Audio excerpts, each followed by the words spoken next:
No, this is good. Fuck! This is what you want. This is exactly what I wanted.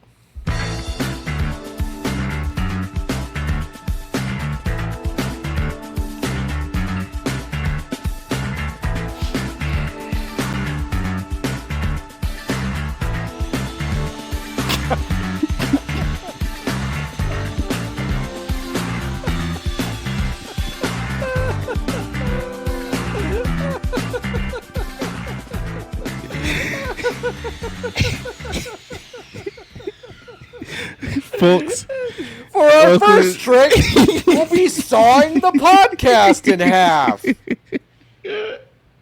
Don't mind us. Bless this mess.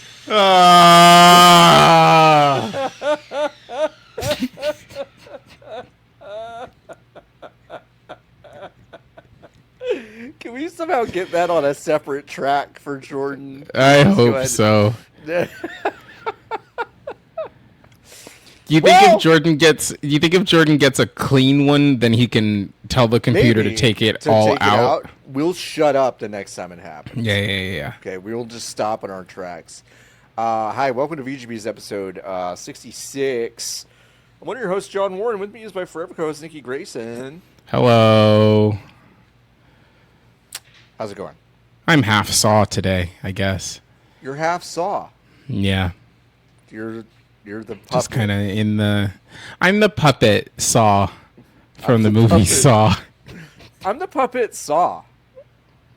I mean, his name I'm is the puppet. Jigsaw. What if they called him Jiggy, though, instead? Jiggy would Does anyone in the been... flicks call him Jiggy? I don't know. Is Chris Rock in that most recent one? Chris Rock was in the most recent one, yes. Does he call him Jiggy at any point? Does he call him up and go? Oh, you're not gonna. Oh, I caught it that time. Yeah. I don't think the thing I proposed is real. You don't? I don't think so. Jordan, tell us if that's real or not. Like, Jordan, tell us a clean cut of the sound you need happening. to take out. Mm-hmm. I think that's true. Okay, that time I muted, which was a mistake, but this time... Room tone is the same philosophy, right? For sure, but room tone consistent, no? Yeah, I guess this not consistent. This is not consistent. Yeah, I'm sure I'm saying a bunch of stuff that's not true. So, no one's quite sure how the computer works. No one's quite sure. How are you? Well, it's the day after the start of the football season, and my team is 0-1, as I expected. Great start. However, I want to say that it was more agonizing than I wish it had been. I wish we had just lost by 4 touchdowns. Yeah. Instead, we baited their best defensive player into spitting on us and getting ejected, and we didn't take advantage of that. No, not even a little bit. We actually looked okay for most of the game until we didn't. Which is also and then CD Lamb decided to not catch anything. Yeah, CD Lamb for the first half of the game was every bit his 95 or whatever Madden rating, and then in the second half he was a solid 58. So interesting kind of duality. Just wanted to see. Lamb. Just wanted to see. What's the other side living like? Yeah, and now he knows. So yeah, that's fine. I had physical therapy this morning for the first time in a long time. Nice. My knee doesn't move the way it used to, so yeah, it'll get back there. It'll get back there, but he did move it in a few ways that made me question the existence of God quite a bit. Can you hit it with some hammers, perhaps, to loosen it up? To be honest, that might hit for me. Yeah. Loosen it up in there. There is some kind of stiffness. There is an angle in which I would welcome a hammer hit. I think. That's fair. Also, if someone just put me in a Texas cloverleaf, I feel like that would fix. That's what I'm saying. Part of the appeal of wrestling to me is that I get to watch people get stretched in ways that I normally would not be able to, and it's kind of like catharsis. It's like when I just told John I looked at pictures of the McDonald's menu earlier because he told me that he went to McDonald's, And that's like basically at this point the same for me. It's like pornography. Yeah, it's porn. Yeah. Mm-hmm. Yeah. It won't even be that satisfying once you get it, you know? No, that's the thing. I am using a hair scrunchie to keep my hair back today that came with my sleeping bonnet. Okay. But it is too small to really contain my hair because I have to wrap it around twice, and it isn't really it doesn't have the stretch to do that. Right. So it's kind of been sinking and getting tighter as it has like kind of scooched down my head, and I can't take it out because I think I might have to extricate it via cutting it. Oh. Because of the way that it has. Oh, kind of embedded itself.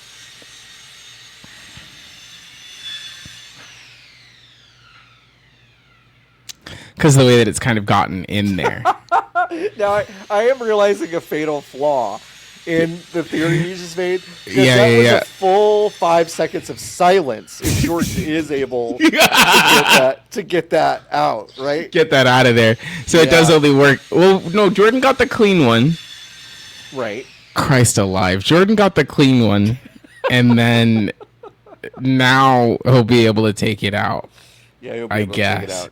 I'll just be trigger finger on the mute button, I think. That's fine. I'll be able to fill. If it sounds like I'm stopping in the middle of a sentence, it's because I am. Anyway, so I don't know what to do without my head. I think decapitate is the only option. Send them a note before you do it, though. Like, this is the only way. I have to decapitate myself to get this out of my head. I hope you tell your future customers about this problem. It seems like a fatal flaw in the design of the product that you have to self-decapitate. And to be so clear, I did realize that it was not going to be correct about the exact moment. It was before the the scrunchie was on my head. Is when I realized that it was not going to be fit for the job. Yeah. And I continued on because I couldn't find the correct hair tie, which I, of course, have many extras in the bathroom, which is 35 feet away from where I was at the given moment. And if I had even looked for 2 seconds for the correct one, I would have found one. You would have found it. Yeah. Yeah. But can't win them all. Can't win them all. Them's the breaks. My hair is doing something. Yeah, you've got like a strange. Poof in the back. I do have a poof in the back, and I don't really know It's yarmulke adjacent. It's yarmulke adjacent. It's not flat. It's just straight up. It's like a derby. Sometimes some of the kids when I was in school who were yarmulked up, it was pretty puffy. Did they have ones with flair? Oh, okay. It was because they put it on themselves and they did it bad. Oh, so it was kind of like it was conical. Because the 2 or 3 older gentlemen that I work with that will sometimes wear yarmulkes very neatly. No, for sure. Yeah, no, into the back of the head. The 12 and 13-year-olds, theirs weren't. Yeah, got it. Yarmulke it up. Yarmulke it up. Yeah, we talked about this before we started recording, but I am back on the applesauce train. I had left for a little while, but I was having my. That's the thing about the train; it welcomes everybody. Yeah, I was having my digestif episodes, and like this. That's something different. That is so tiny. I cannot stress enough. That is so different. Different than what I experienced. You're so right. But I did. Welcome to my Fernet era. Every liquid is Fernet, and nothing bad's happening to me. I go to the gym. It's 1.5 liters of Fernet. I drive home. It's 1.5 liters in the car. I made my own Fernet. Yeah, back on the applesauce wagon. I just can't stress it. I just think applesauce is great. I know it's good. I know if you listen to If You're Driving, Close Your Eyes, our other podcasts, you already know this about me, but I really am an applesauce boy. I don't remember if I was on your side or not, but You both if I made me feel very bad about myself. and I think that was maybe just for the comedy of it, because I love applesauce. I kind of love that stuff. It probably was just for comedic effect, but you know, it's like sometimes you just don't want to leave me out on the Didn't island make you too many times in a row. No, you know? for sure. That's fair. I'm no. looking at Fernet because I don't think I've ever paid for Fernet. Have you ever paid for Fernet? Mm-hmm. You have? No, I've never experienced Fernet. Oh, really? Nah. It's my favorite of those. Really? Flavor of digestifs. But I've never paid for it. It's always been given to me by the bartender. And they're like, "Do you want some of this juice?" And I say, "It's free." And they say, "Yep." And then I say, "Okay." And then I drink it. And maybe I only like it because it's free. I've gone to the Wikipedia page for Fernet and stumbled upon something I've never heard of. Yep. As someone who lived in Buenos Aires for several years, I am reading a phrase to me that is completely insane. Yep. Fernet is commonly mixed with Coca-Cola, a mixed drink known as Fernet con Coca, a cultural icon of Argentina. Never heard of this in my life. You were a kid. I was not of drinking age. That is true. You were a kid. But I was aware of Pisco, which was not. What's Pisco? So Pisco is not Argentine, but it is a Peruvian, mostly a Peruvian spirit, which is derived from grape juice into high proof. And you can have something called a Pisco sour, which is like that's what I'm looking at. It kind of tastes like a riff on like a whiskey sour and a margarita, like kind of combined. That sounds. And it actually fucking rules. Does look like piss. That's all right. But that's all right. They'll come out looking like piss too, you know? Damn. The thing they don't tell you about liquor, though, is that it costs money. It does cost money. That's true. They don't just, usually, if you're getting it for free, it's not good. I went to a wedding 2 weeks ago. Yes. And you are of wedding age. You've been to a lot of weddings over the past few years, and you're of wedding age. I haven't. This is my second ever wedding I've ever been to in my whole life. Nope. That's not true. It's definitely not. No. I promise you, this is the second wedding I've ever been to in my whole life. Then what has happened here is I've conflated all of the... This is not nice. But I've conflated all of the times you've gone to a music festival with white women with going to a wedding. I feel like that's happened more than once, too. That was the bachelorette for this wedding. Okay. So I've only been to two weddings. The first wedding I went to was at an elementary school. Okay. And then the second one was at this woman's house in the hills above the Griffith Observatory, which is the one I just went to. Like, and you just went to it? Yes. On 2 Saturdays ago. What's up, John? You definitely told me about someone's wedding, and it was going to be extravagant. And yes, that was this wedding that I just went to. Just happened? Because I feel like you told me about this 2 years ago. Yeah, because that's when they got engaged. Oh, wow. So that was... Okay, so I've been That's when they got engaged. Yes. Years? Well, 18 months. Holy shit. Okay. But yes, they got engaged a billion years ago. They finally had the wedding. It didn't feel as expensive as I'm sure it cost. Yeah. And at the end of the night, they would love to hear that. Listen, not my fucking wedding. I'm just saying, if I spent $120,000 at least on this wedding, it would have looked a little different.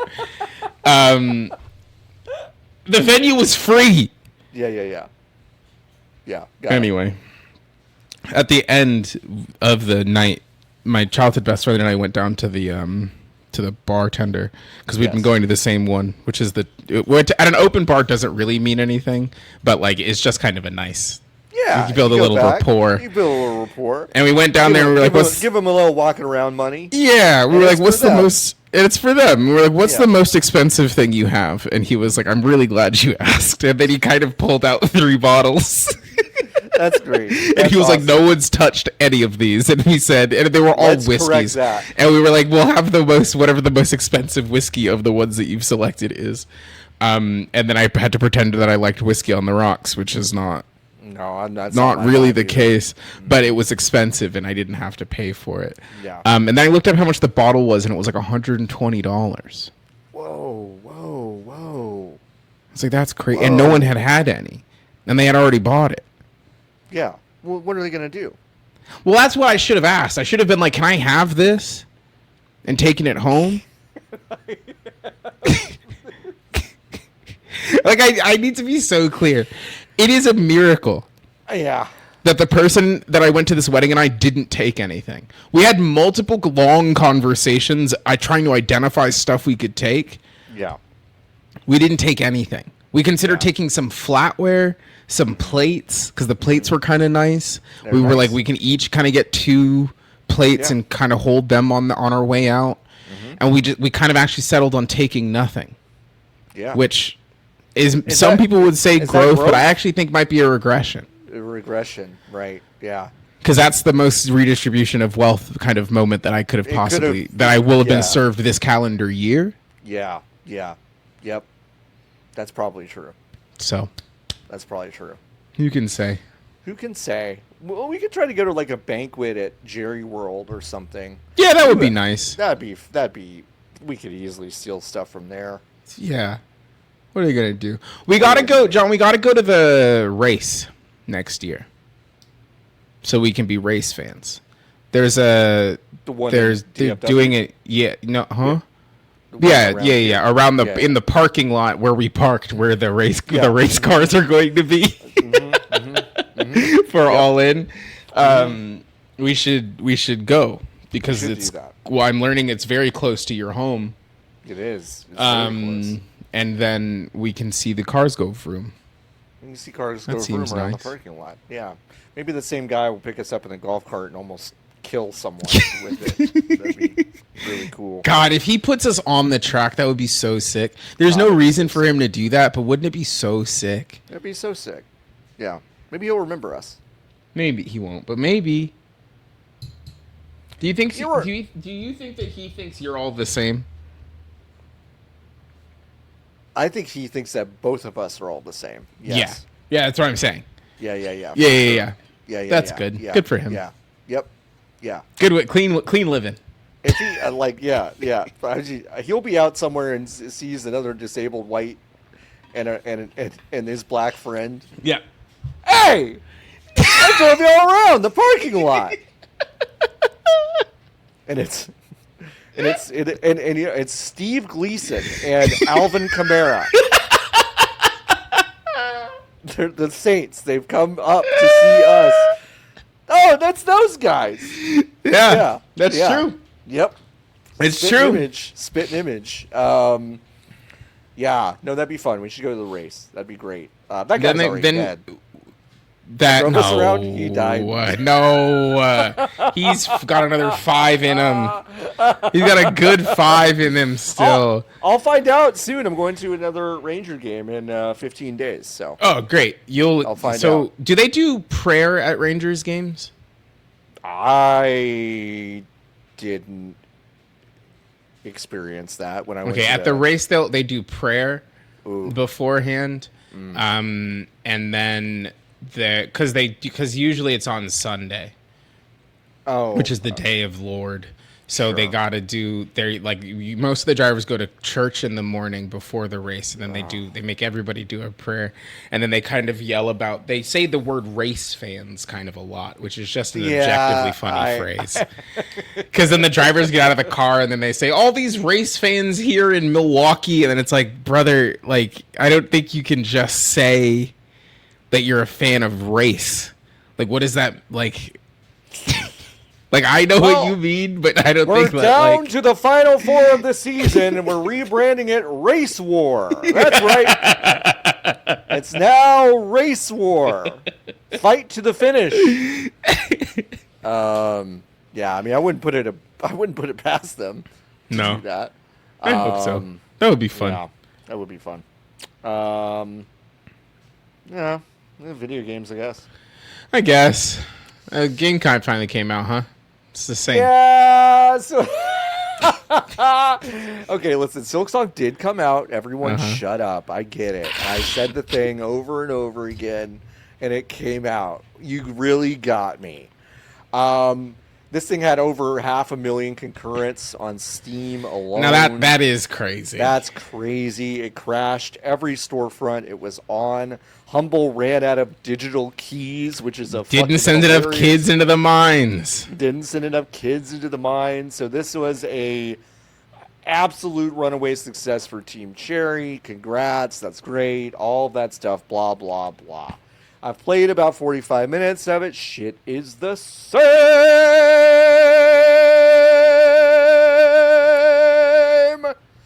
Yeah. So if you like the bugs and you like the Metroidvania and you like all the voices that are like, hey, wow, which is endearing. Yeah. Then you'll like this game. No idea if this takes any sort of turn. I have not played enough of it. I have not talked to someone who has. So, no idea. Could be different. Could be super different. The first hour, essentially the same. I hope they get enough money to put a real Chinese localization in the game. Yeah, so there were so many... Because they didn't have enough money prior. Yeah, there are so many Splinter stories that came out of this. One, of course, there's another series of discourse about the three-person team that made this game. You can go to the credits and figure out that that's not true. So no, John. There's no way to check. There's no way to check how many people were involved in the production of the game. So that's goofy. Yeah, the localization is so bad in China; it's getting review bombed. There are people who are basically saying like, "Well, at least the combat's okay. Otherwise, I'd be even angrier." But like, apparently, the story doesn't make any sense because the localization is that bad. I guess I didn't really dig into the story because I saw it just before we hopped on. Yeah. Was it bad in the first one also? I don't know. That's a good. How do you question. Not to be crazy, but like, how do you fuck this up? No one was making you put the game out. You know, like you literally waited as long as you could. Just send the text files over when you're done with them. Like the game didn't come in hot. You picked when it came out. Yeah, no, you took your fucking time with it. Feels like a thing that you could have done. Yeah, it seems like a layup to not perhaps make the perhaps depending on how you frame it, maybe the largest or second largest gaming audience mad when they get mad over this stuff specifically. Yeah, I mean, there are apparently already translators from Hong Kong that have kind of redone parts of it, and it like makes more sense. There are Chinese translators offering work to Team Cherry after they. Well, there's only 3 people. It's only 3 people, and only millions of dollars to go around. It's really not And listen, translation's expensive. What are you gonna do? Go on Fiverr? Well, thank God they've got a little walking around money after yesterday, right? To pay someone. So I mean, that feels like a story worth tracking. I'm not seeing it like the original game was deeply popular in Hong Kong. Yeah. So I imagine that the original localization was at least halfway decent. I'll dig around there a little bit, but yeah, it's an interesting side story. This game is unbelievably popular. It is totally bucked my own kind of, I think, expectations about the gravitational pull of this thing. Mm-hmm. I admit, like, I thought this would be a popular game. I'm not sure I did really think it was going to be this kind of crash the eShop. Yeah, I didn't feel like it would be seismic in the way that Grand Theft Auto was kind of sold to us as being seismic. And I was wrong, So obviously, lots of communities feel very strongly about the original game, and we're super excited about the new one. So wild.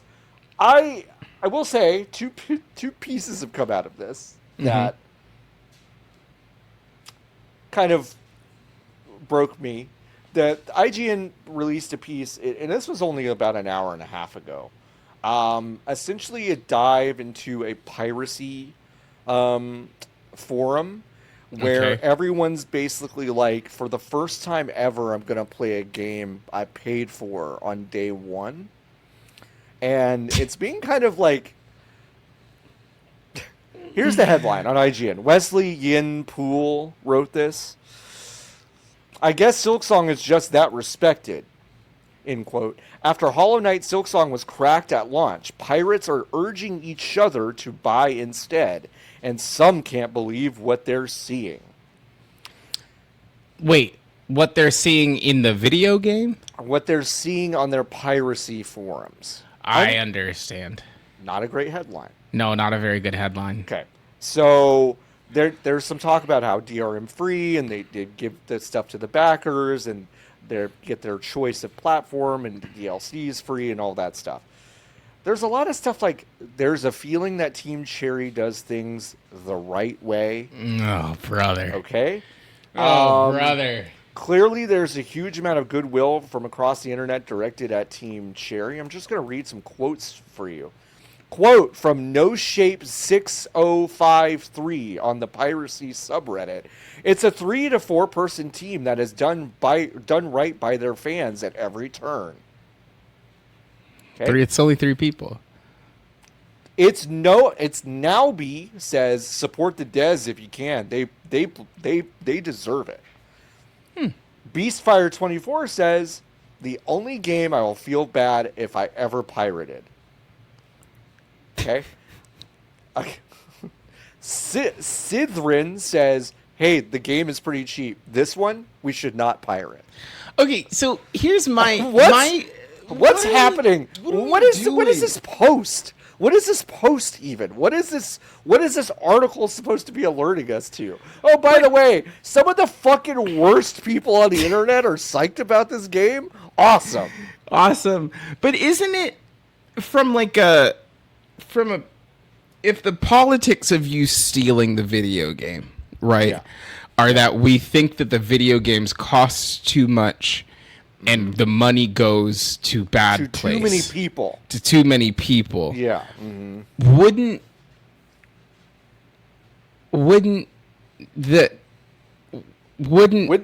buying into it being the biggest and most popular game on the planet at the moment make you actually be more inclined to steal it because they already have so much money? They already got it.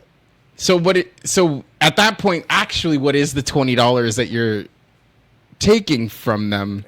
It is simply virtue signaling. Yeah, that's what it is. I mean, that's all so this crazy. is. Okay, Mixa LV says, usually people here claim that the title price or indie status makes no difference to them. But I guess Silksong is just that respected. What does that mean? Alir TX says, I'm surprised too. Many people are like, I don't care if I pirate from an indie developer. But on this one, everyone's pretty defensive against piracy. I'm fascinated. No, these people are fucking real, dude. Like, I've got one more. And this is the icing on the cake. Please. Someone Existing One says, Team Cherry's built themselves an amazing reputation. Because they're only a 3-person studio, they can keep their games super cheap due to far less employees needing pay. Also, they aren't greedy fucks like most companies, so their DLCs are all free and there's no microtransactions or online-only bullshit. Great. It's over. I don't know what to...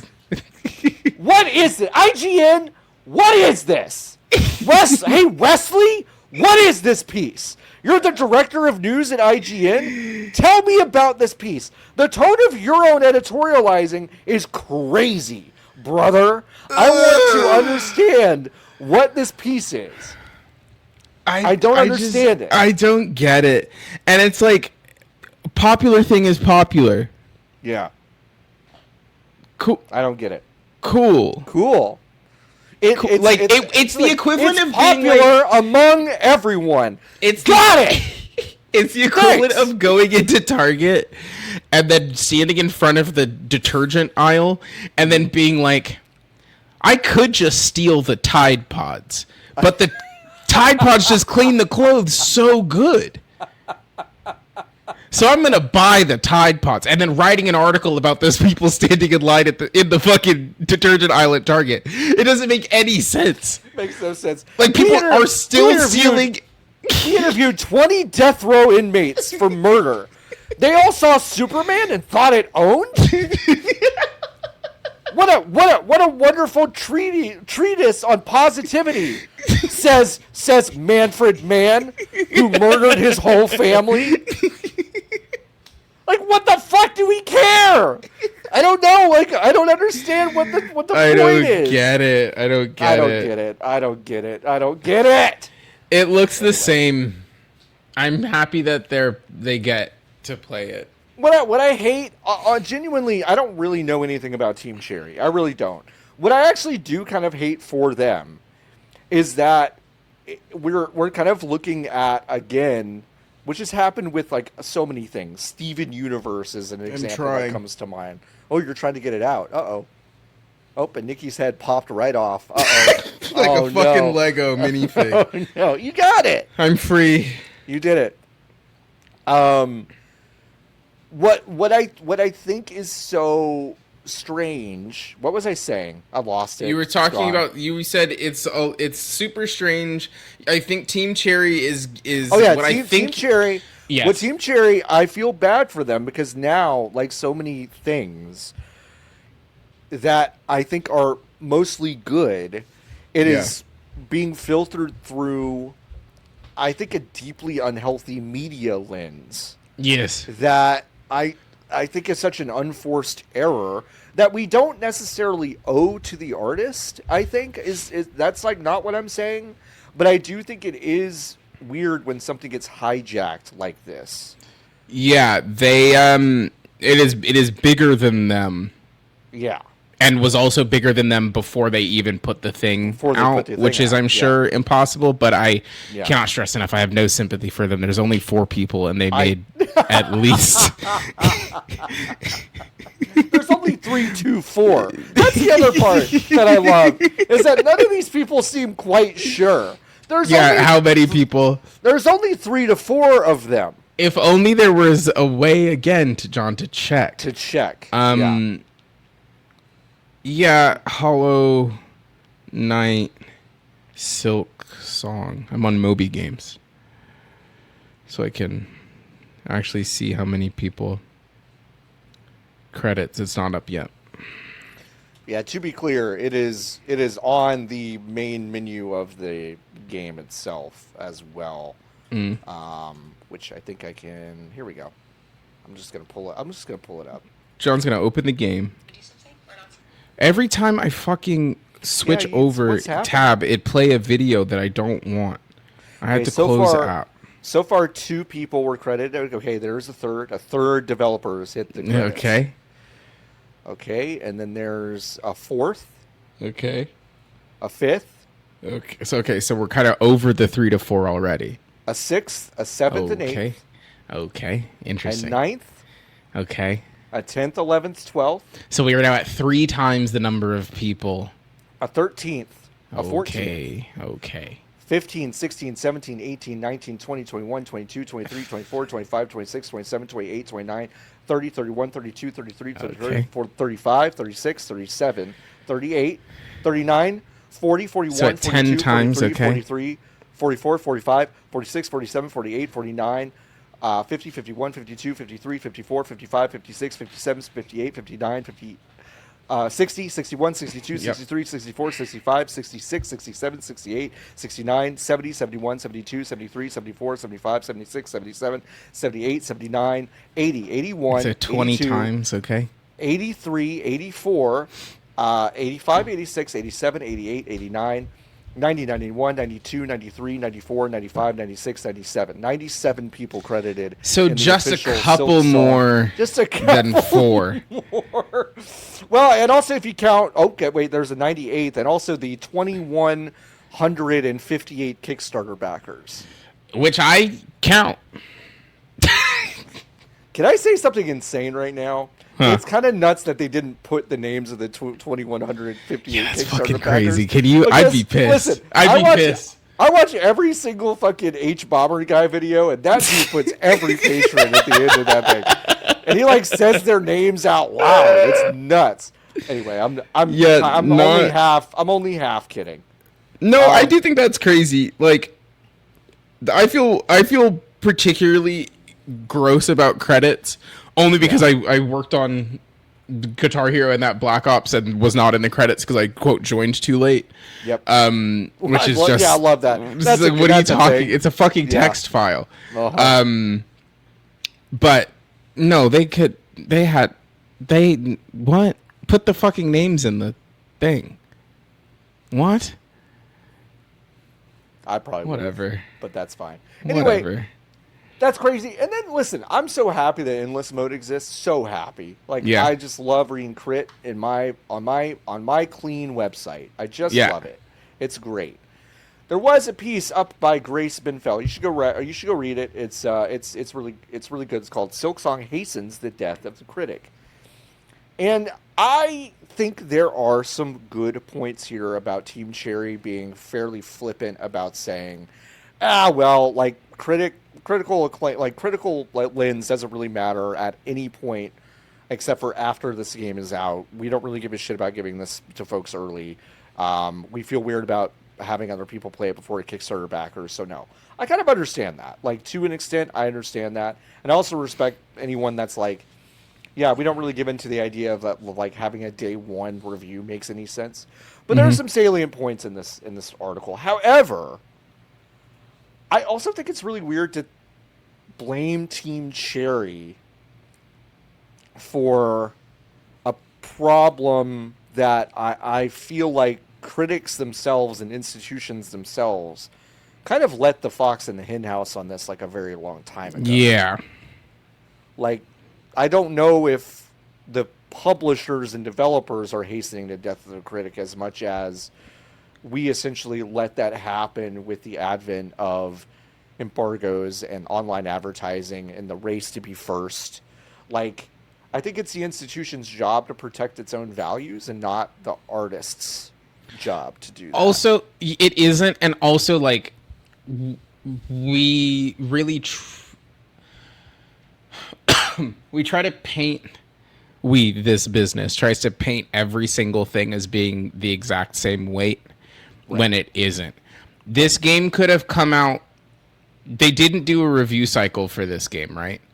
Like there was none. I know, John, listen, I did see you spill the water all over yourself, okay?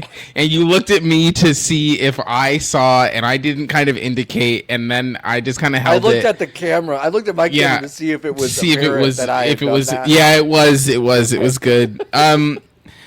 So we treat all of these games as if they are the same when they are not. It would not have mattered. And this is the thing that they identified. I think if they didn't give the dumb bullshit reason that Team Cherry gave, which is that we want the Kickstarter backers to have it first, I don't think we're actually having this conversation. Yeah, that's probably true. But that's such a stupid reason to give, because no one would have cared. I don't think anybody would have cared. But because they said actually it's in service of the fans, then now you get to have this round of discourse. Yeah. This game would have gotten 10s across the board. It doesn't matter. It doesn't matter. Like it doesn't make a difference. As many people as bought the game yesterday were going to have purchased the game if it came out next week and the reviews came out yesterday. Yeah. It does not all of the games are the same. Like GTA is going to be the same thing. There will be 3 websites that get code for GTA. Yeah. And they're all going to give it a 9.5 to 10. Right.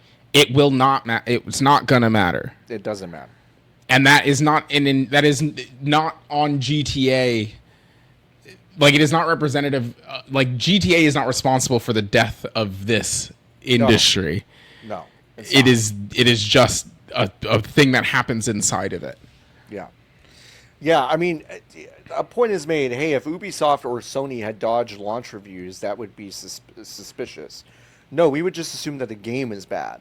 Yep. This is different. This is different. Like, it is different. I mean, so I admit that it is different. I think the reasoning is different. And I also think, like, you said something that I mostly agree with, but I do want to maybe push back a little bit. You like, oh, nobody would have cared if the reviewers had gotten it before the Kickstarter backers. But because it was framed like that, it kind of positions... It is itself kind of a virtue signal of, like, the most important people in this equation are the real fans, are the real gamers. Mm-hmm. And it does put criticism in a box outside the room. Now, again, a lot of these points saliently made, like, very, very well made by this piece by Grace Benfell. I just think also I came to a slightly different conclusion, which is it is really the job of the institutions to protect their values. And the fact that most institutions just decided to not protect their values at all during the ascent of online advertising, that is really what has gotten us into this mess more than anything. Yeah. We have to, like, at some point, I mean, it sounds kind of like a very meritocracy kind of point of view for me, but it's like, make your criticism resonate regardless of the fact that it comes out on day one. And criticism will never be dead.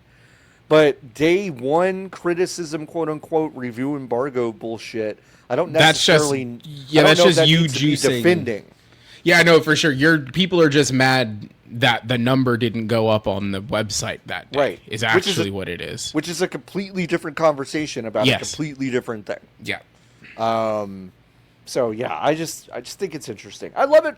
I do kind of love it when a game comes out and just makes people crazy, kind of crazy. Like, it is kind of fun to be like, what's the next one that gives everyone psychosis? Especially when I don't care about it. Yeah, for sure. Especially when I really have no skin in the game. I'm like, I will forget that this thing came out. Yeah. The same way I forgot about the first one. It is. I can't stress this enough. Totally solid Metroidvania, and those are fun. And like, there's a lot of charm in this one. It seems like a lot of fun so far. I'm finding some cool little secrets. And I saw a video of a bug guy hitting a cup with a spoon, singing a song. I said, that's nice. Yep, there's fun little vocal barks and stuff in this. It's great. It's good. It's a good game. Happy for you. Yep. Wherever you are. Happy for everyone playing this game who loves it.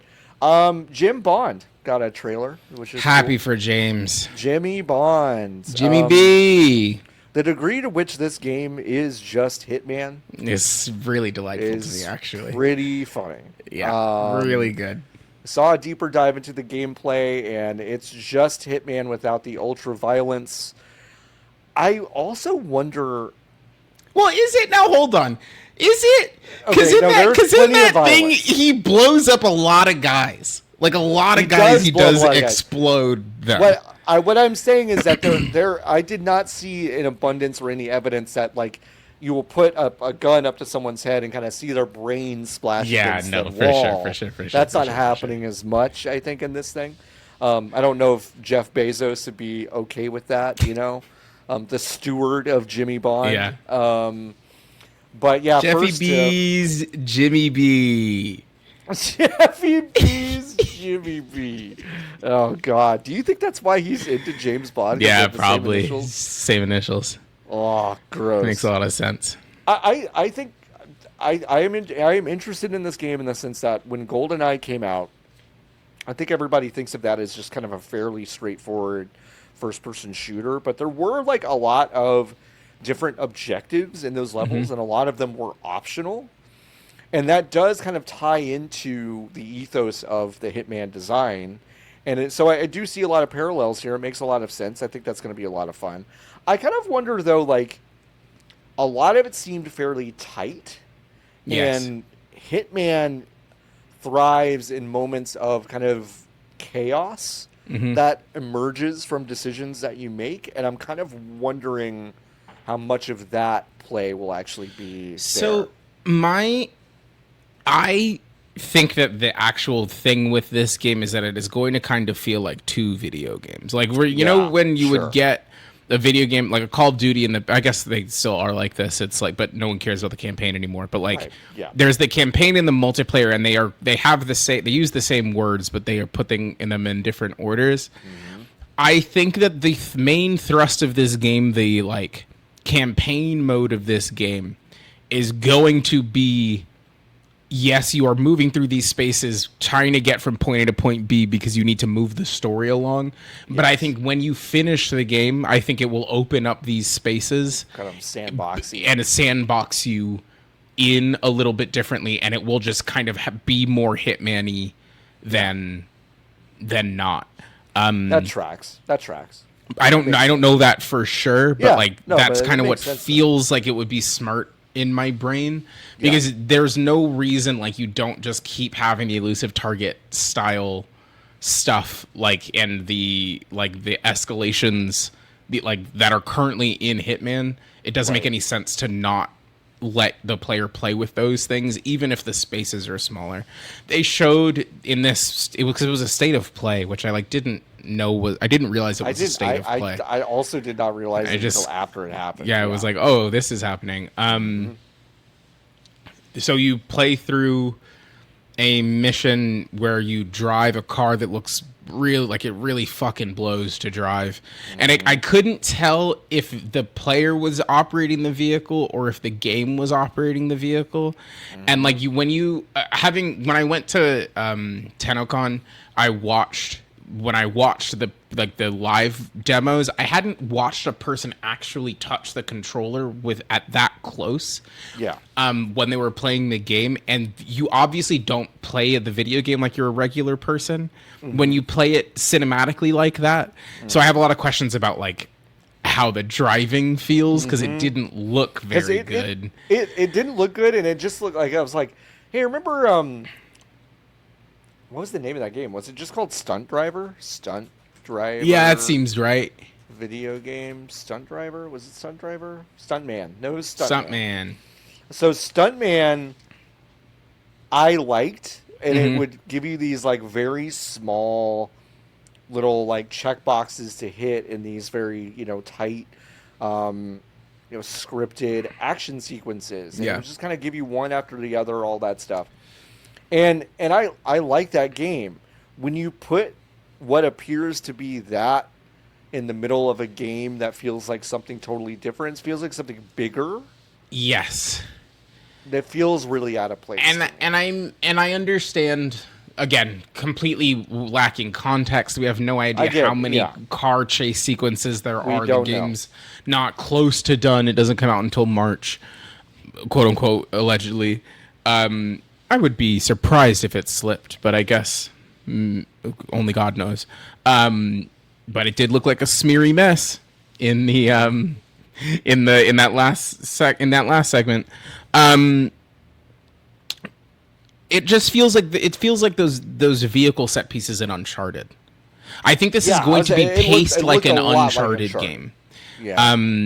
So I think it is going to be like a walk and talk. You get into a big zone, you play Hitman, you get in a car, you drive to the next location, or you get in an airplane, there's a cutscene, you get out of the plane, and then I think it is going to be paced like an Uncharted game. You could even see that in the thing. It's like, oh, I'm here to capture 009. Yeah. 009 got away. Someone tried to kill me. And then it shows you another place. It's like, I'm here to find my attempted killer. It's like, it's just going to take you to place to place. Yeah. Around and around. The actual thing that really piqued my interest the most, this is so stupid. It is really, really hard to get glitter gloss paint in video games right.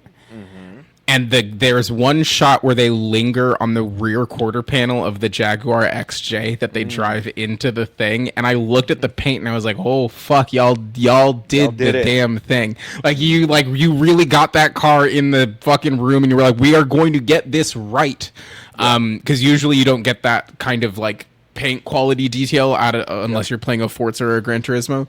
Yep. So that like made me go like, oh, that's a fun little detail. And then you drive a weird little Aston in the second part. Like it does feel like it's got all the stuff you want. Yep. I guess in a James Bond game. I'm excited for it. Like I honestly don't need to see anything else about this video game until it comes out, basically. Yeah. I'm excited. Like we're good. We've seen enough. Yeah. Like that's we get it. We're excited. I definitely have questions about how some of this stuff works, but I am very interested in this game. I think they'll do it. And obviously making games is their strong suit, because publishing games, not so much. No. But like, what are you gonna do?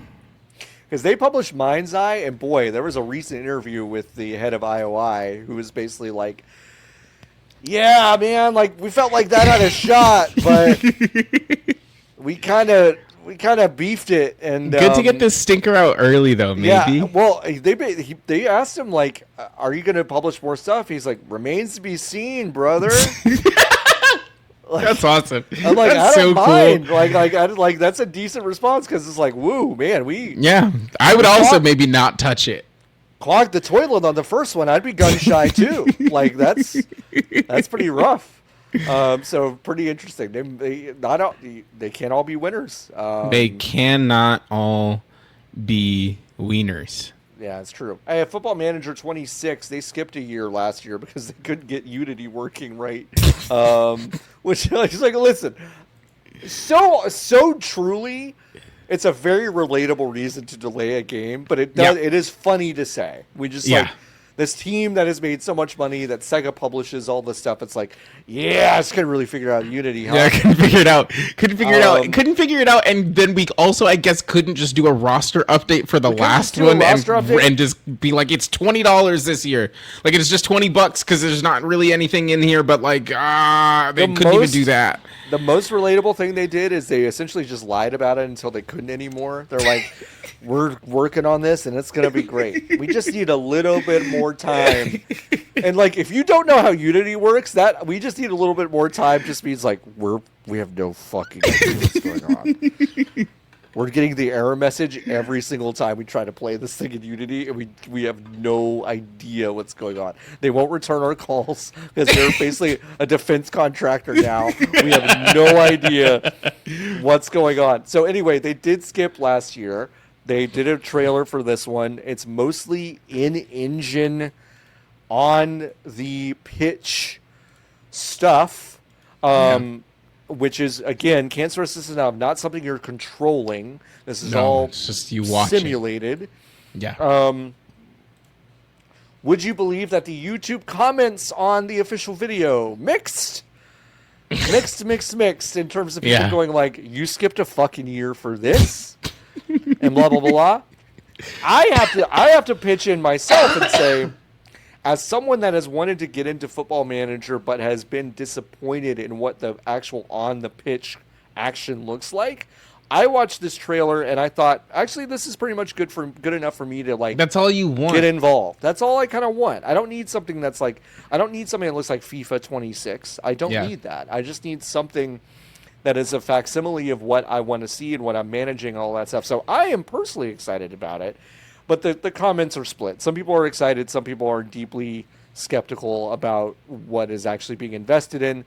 I will say, for all the sickos, none of the menus are shown in that trailer. No. Which you have to imagine that like it's not that different, but also seems like most of the game is in there. Most of the game, though. Most of the game is in the click-in. Most of the game is in the click-ins. Yeah. Yeah, I don't know. Every year I say I'm going to play a manager game. I know. And then I look at how much it costs, and I say to do spreadsheets. And then I'm like, oh, I'll wait for when it goes on sale, and then I miss when it goes on sale. Like I've been doing this with F1 Manager for the last a million years. And then the second you look it up, everyone's like, this game fucking sucks, don't buy it. And it's like, okay, well, I guess like I'll use my imagination, I guess. Like, I don't know, like I know what you want me to do. Yeah, it's interesting, but I don't think here. Do I? Am I right about this? Football Manager 26. They were voted one of the best places to work in the UK. One of the worst places to work? Best. Sorry, best. No, I thought you said they have 5 open positions. Oh, cool. No release You going to be date the lead yet. producer? Sure, I could do that. You have to move to London. Ooh, okay. So we do have Niall Walsh over at PCGamesIn.com says the Football Manager 26 system requirements confirm my worst fears. As was initially feared, the FM26 system requirements push as high as NVIDIA RTX 2060, which eliminates basic work laptops entirely. And folks, like, when you've got a game that you've built a lot of goodwill on that's basically just spreadsheets, that does feel like a problem. Like, for real? No, what? That's just they're lying. That article's lying to you, John. They're lying. They're lying. The minimum is integrated HD 530 graphics. I didn't say the minimum was RTX. No, you said the recommended. But what I'm saying is that these people they don't care about the way the fucking the part where you watch the soccer. I know they don't. You're right. And you can. They're making 2 games. They're making 2 games. It's true. You can skip that part. You can absolutely skip that part. This thing will run on 4 gigs of RAM. You'll be fine. I don't know who's getting a work laptop in the year of our Lord 2025 that isn't going to be able to run this video game. Also, you'll be fine. Why are you playing Football Manager 26 on your fucking work laptop? That's fucking time theft. Exactly. Like that's you time. can't You're steal play time. 26. You're gonna install personal on your employer's dime and time. Unbelievable. That's disgusting. That is so fucking disgusting. For that fucking silicon, dude. It's not even yours. Like, you're trying to sully. Every minute you play Football Manager 26, think about just flipping your boss a dime, because that's what you're doing. That's you what you're should doing. do that. Go in and give your boss a roll of dimes every day you play Football Manager 26 on a work. And you should tell him why also. It's because I don't respect you. Yeah. I play Football Manager 26 and I watch hardcore pornography on this work laptop, and I'm giving you the money because I have stolen time directly from this corporation, and I feel very which I love. I love this corporation so much. They gave me the laptop I play Football Manager 26 with. Why wouldn't I love them? Why would I love it? It's a free laptop. It's a free laptop. It's free Football Manager 26 if you think about it. Are there any articles on our piracy that say we can't steal Football Manager 26? I was thinking about stealing Football Manager 26, but they just got so much goodwill, and it's only 3 people making the game. So, anyway, we have a little bit more information about the college basketball experience that is coming to 2K Sports. Mm-hmm. It does not sound like it is a separate video game.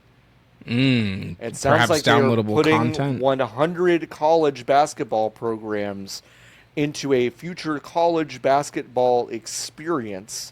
It sounds like they're going to put college basketball in the next NBA game and or maybe a DLC pack for college basketball within the platform would be my guess. Yeah, which is very interesting. I can't tell if the NBA is amped about that. I don't either. It's actually very strange because the vibes around it are weird.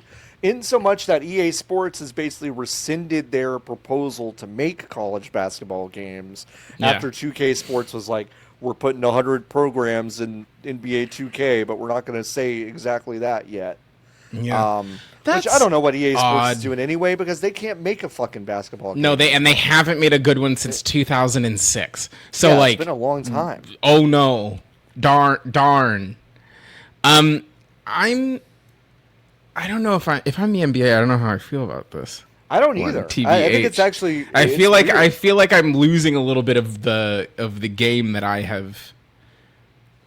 Are all of the G League teams in it? Like, there's so much all the G League teams in it. Yes. There's so much. I looked at the beginning of my career this year, and in this one, you start in high school, you do a year of college, and then you don't get drafted, so you go to Europe, and there's a selection of like 8 or 10 European Eurobasket teams, and then you do a season there, and then you get drafted. And every year it feels like there is less and less NBA shit in this video game. And if I mean, I guess maybe they don't care because they're making more money than God on this thing. But like, from a brand dilution perspective, the best thing that the 2K team is doing for the NBA right now is that NBA research and development Instagram channel. Which is amazing. Which is great. Folks, you should follow that channel. Folks, yeah, like sidebar. Yeah. God. I think the Instagram handle is just NBA ResDev. Let me look. I don't have Instagram on my phone anymore. Which is so Instagram. Close to Timothy Mozgov when you think about it. I also have it. NBA. It's what? It's Timothy Mozgov. You don't remember him? No, I remember. You're saying that ResDev is close. NBA ResDev is close. Yeah, is close to Timothy Mozgov. Yeah. NBA. It is NBA ResDev. ResDev. NBARESDEV.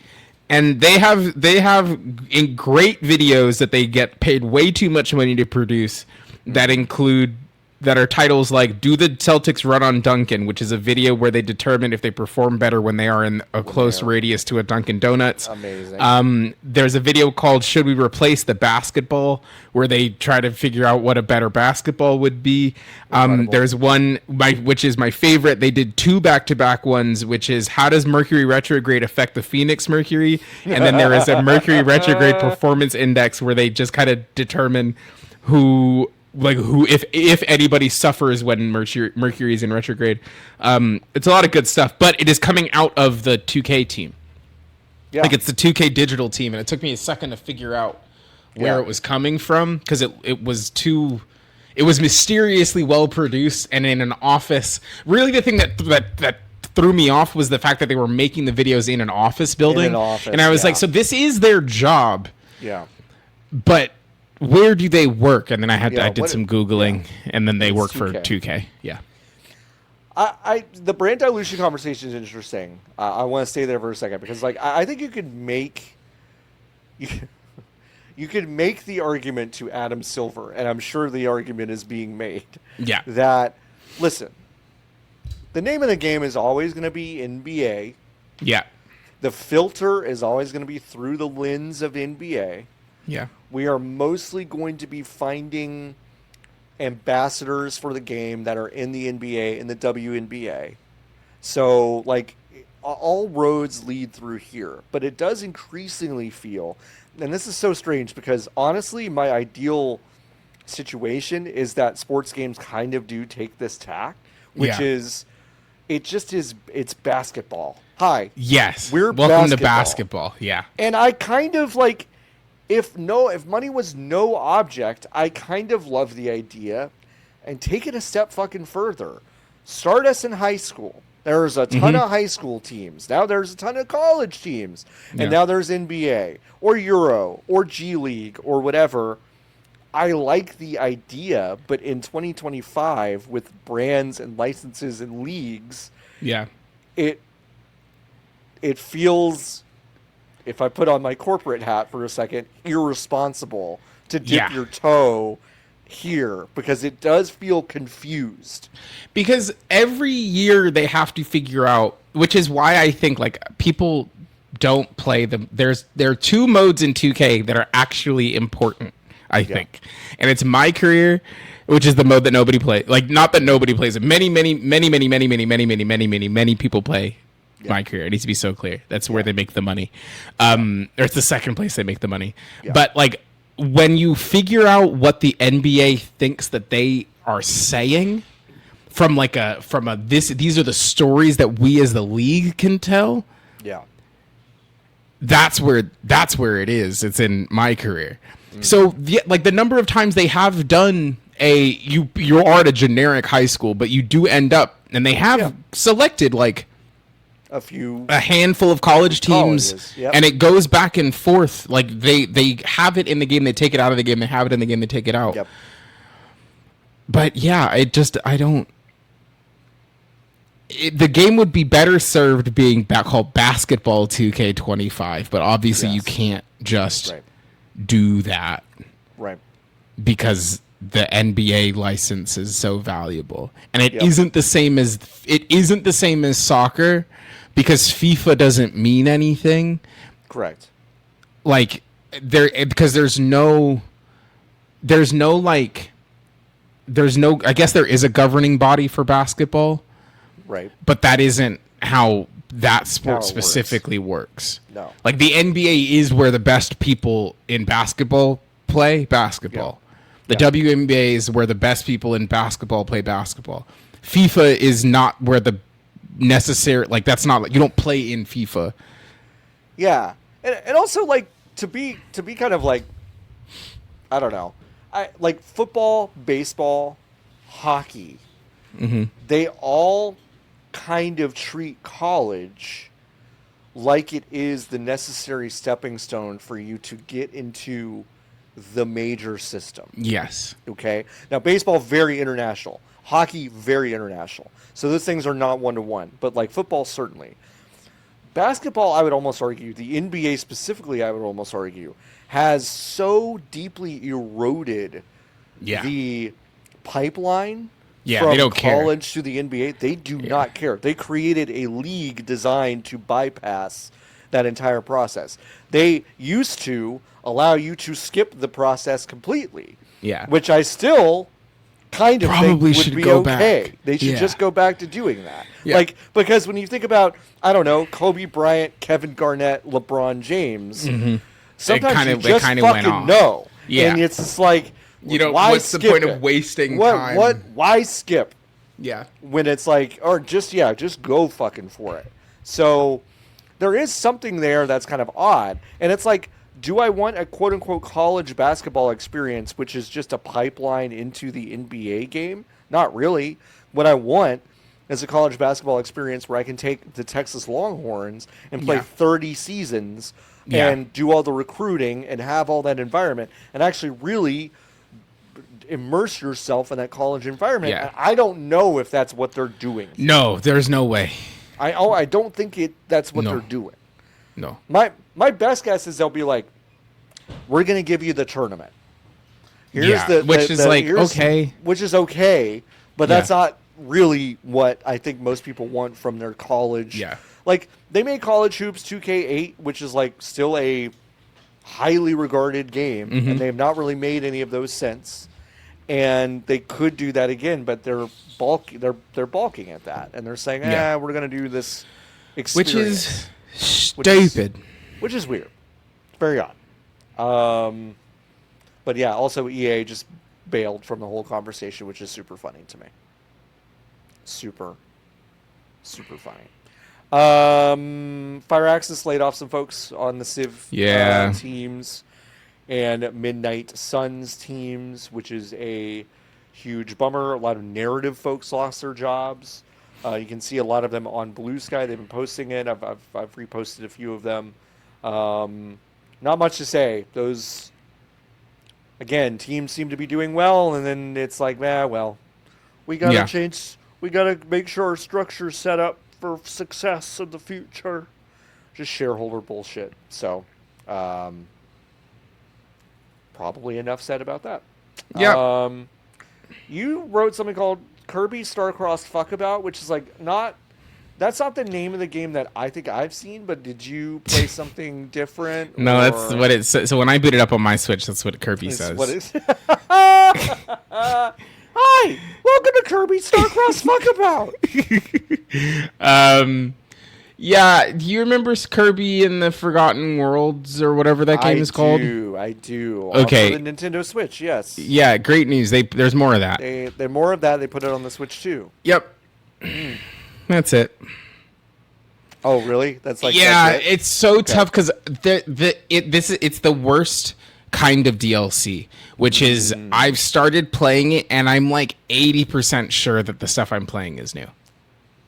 Oh yeah, it's like maybe the game wasn't notable enough for you to even kind of notice. But I really liked it. Like I really liked it when I played it the first time, but I'm realizing that maybe I didn't remember any of it. So, like I've played a couple of levels that I'm pretty sure are new, but I don't know. Can't be totally sure. I can't be totally sure what the new content is. And then it's not because like the game is not clear about it. Like you do, it just feels very samey. Like it feels like the stuff that I was doing before. It just seems like it's more of that stuff. That's right.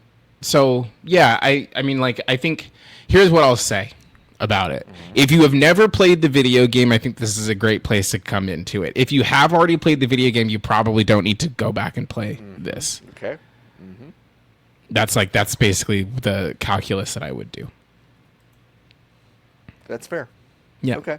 See if you can find the game used physical, and then spend the $20 to get it up there. Duly noted.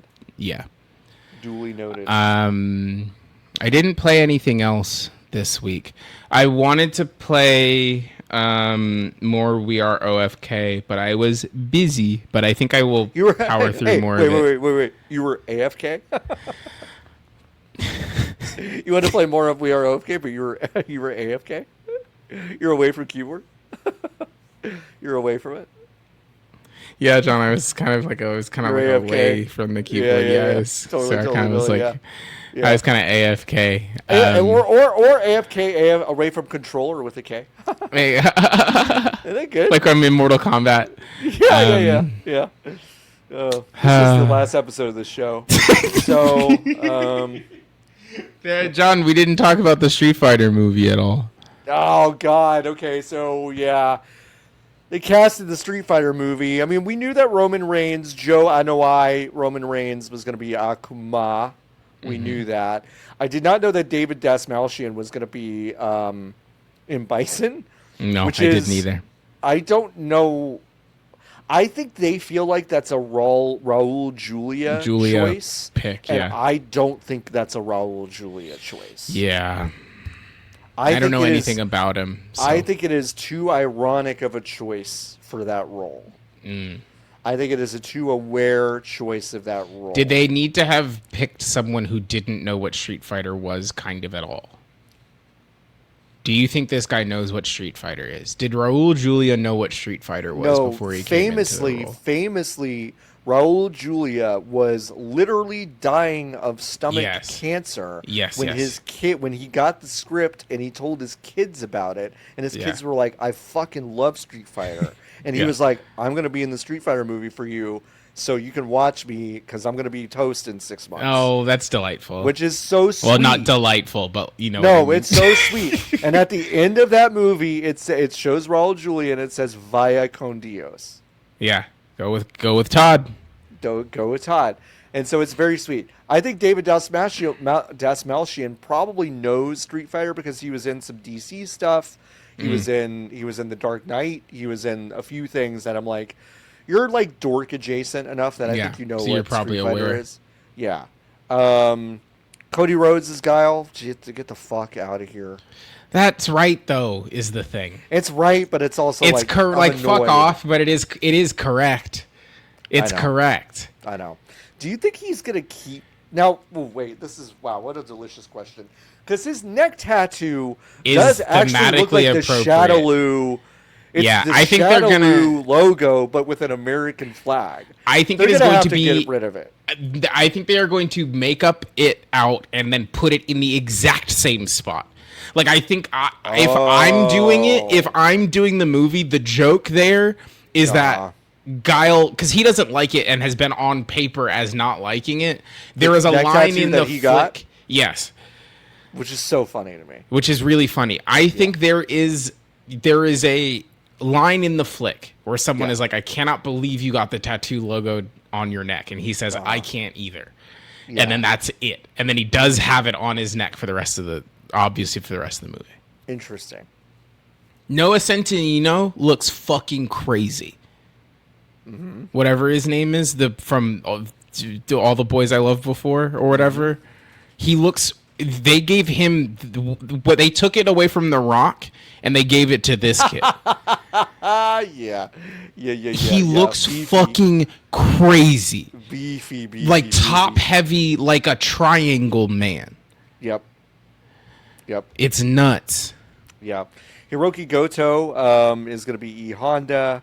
Andrew Schultz, a right-wing comedian, is going to be Dan Hibiki. Can we play a game really fast, Sean? 50 Cent's going to be Balrog. Jason Momoa as Blanca, and the idea of Jason Momoa curling up into a ball and flying at someone is like so fucking funny to me. Yes, we can play a game. Let's play a game. Okay. I don't have a keyboard attached to this computer right now. Okay, you're AFK. I'm AFK because it's in my other room charging. Mm-hmm. Okay. Yep. Do you think I can get to Street Fighter from the last thing that I was able to navigate to on this computer, which was Football Manager 26? Oh, with just clicking? Okay, yes. We're gonna, folks. I'm gonna try to do running commentary of this for the listeners. But folks, if you have access to YouTube, you can actually see this game as it's going. Just go to youtube.com/@VGBs. You can basically see it. Okay. Here's I bet you could get there. My plan here. Releasing Football Manager 25 would have damaged us, says Maker. That's the BBC article. That's pretty amazing. My plan is to go to Eurogamer. Oh, I think you've already made a mistake. Really? Yeah, but you do your strategy. I'll tell you what I did. All right. I think I'm going to go Eurogamer, and then I think I can... Am I allowed to... I'm going to say that I'm not allowed to copy and paste. Correct. Okay. This is just click'ems.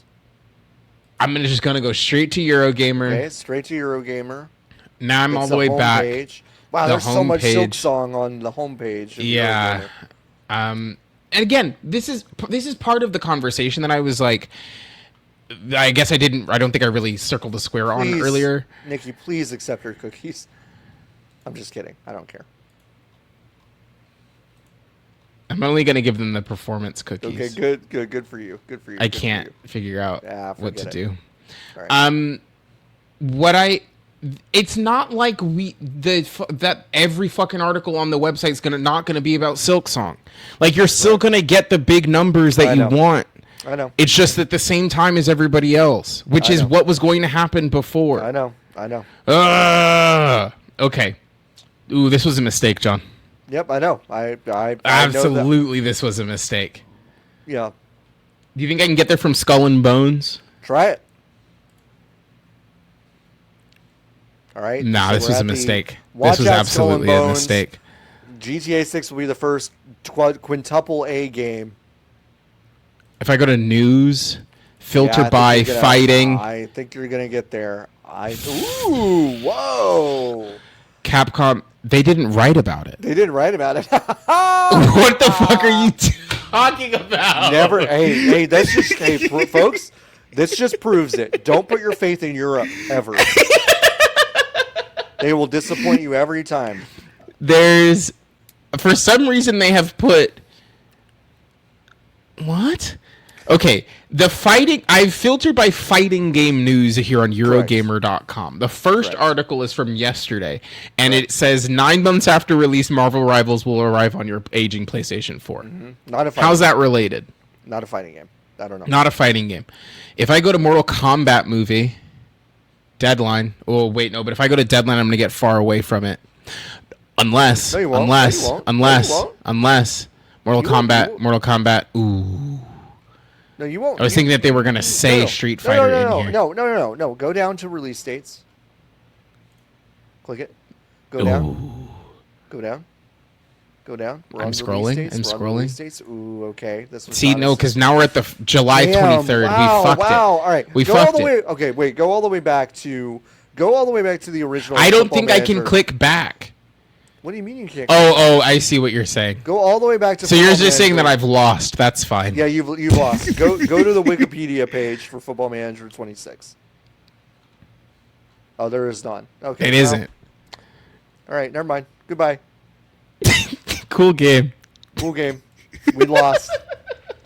Thanks, folks. Thanks for if you want to play the at-home game, go to vgbs.com/join. You get your free game in the mail. Now, the only other casting is that the person playing Dalsim is named Vidyut. Mm-hmm.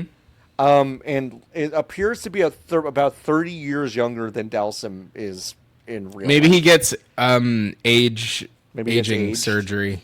Also, Hiroki Goto, not big enough to be sumo wrestler, in my opinion. Sorry. Maybe he'll get also he'll beef up. aged. Yeah. Oh, aged. Yeah, maybe so. Hey, should we answer Hive questions? Yeah.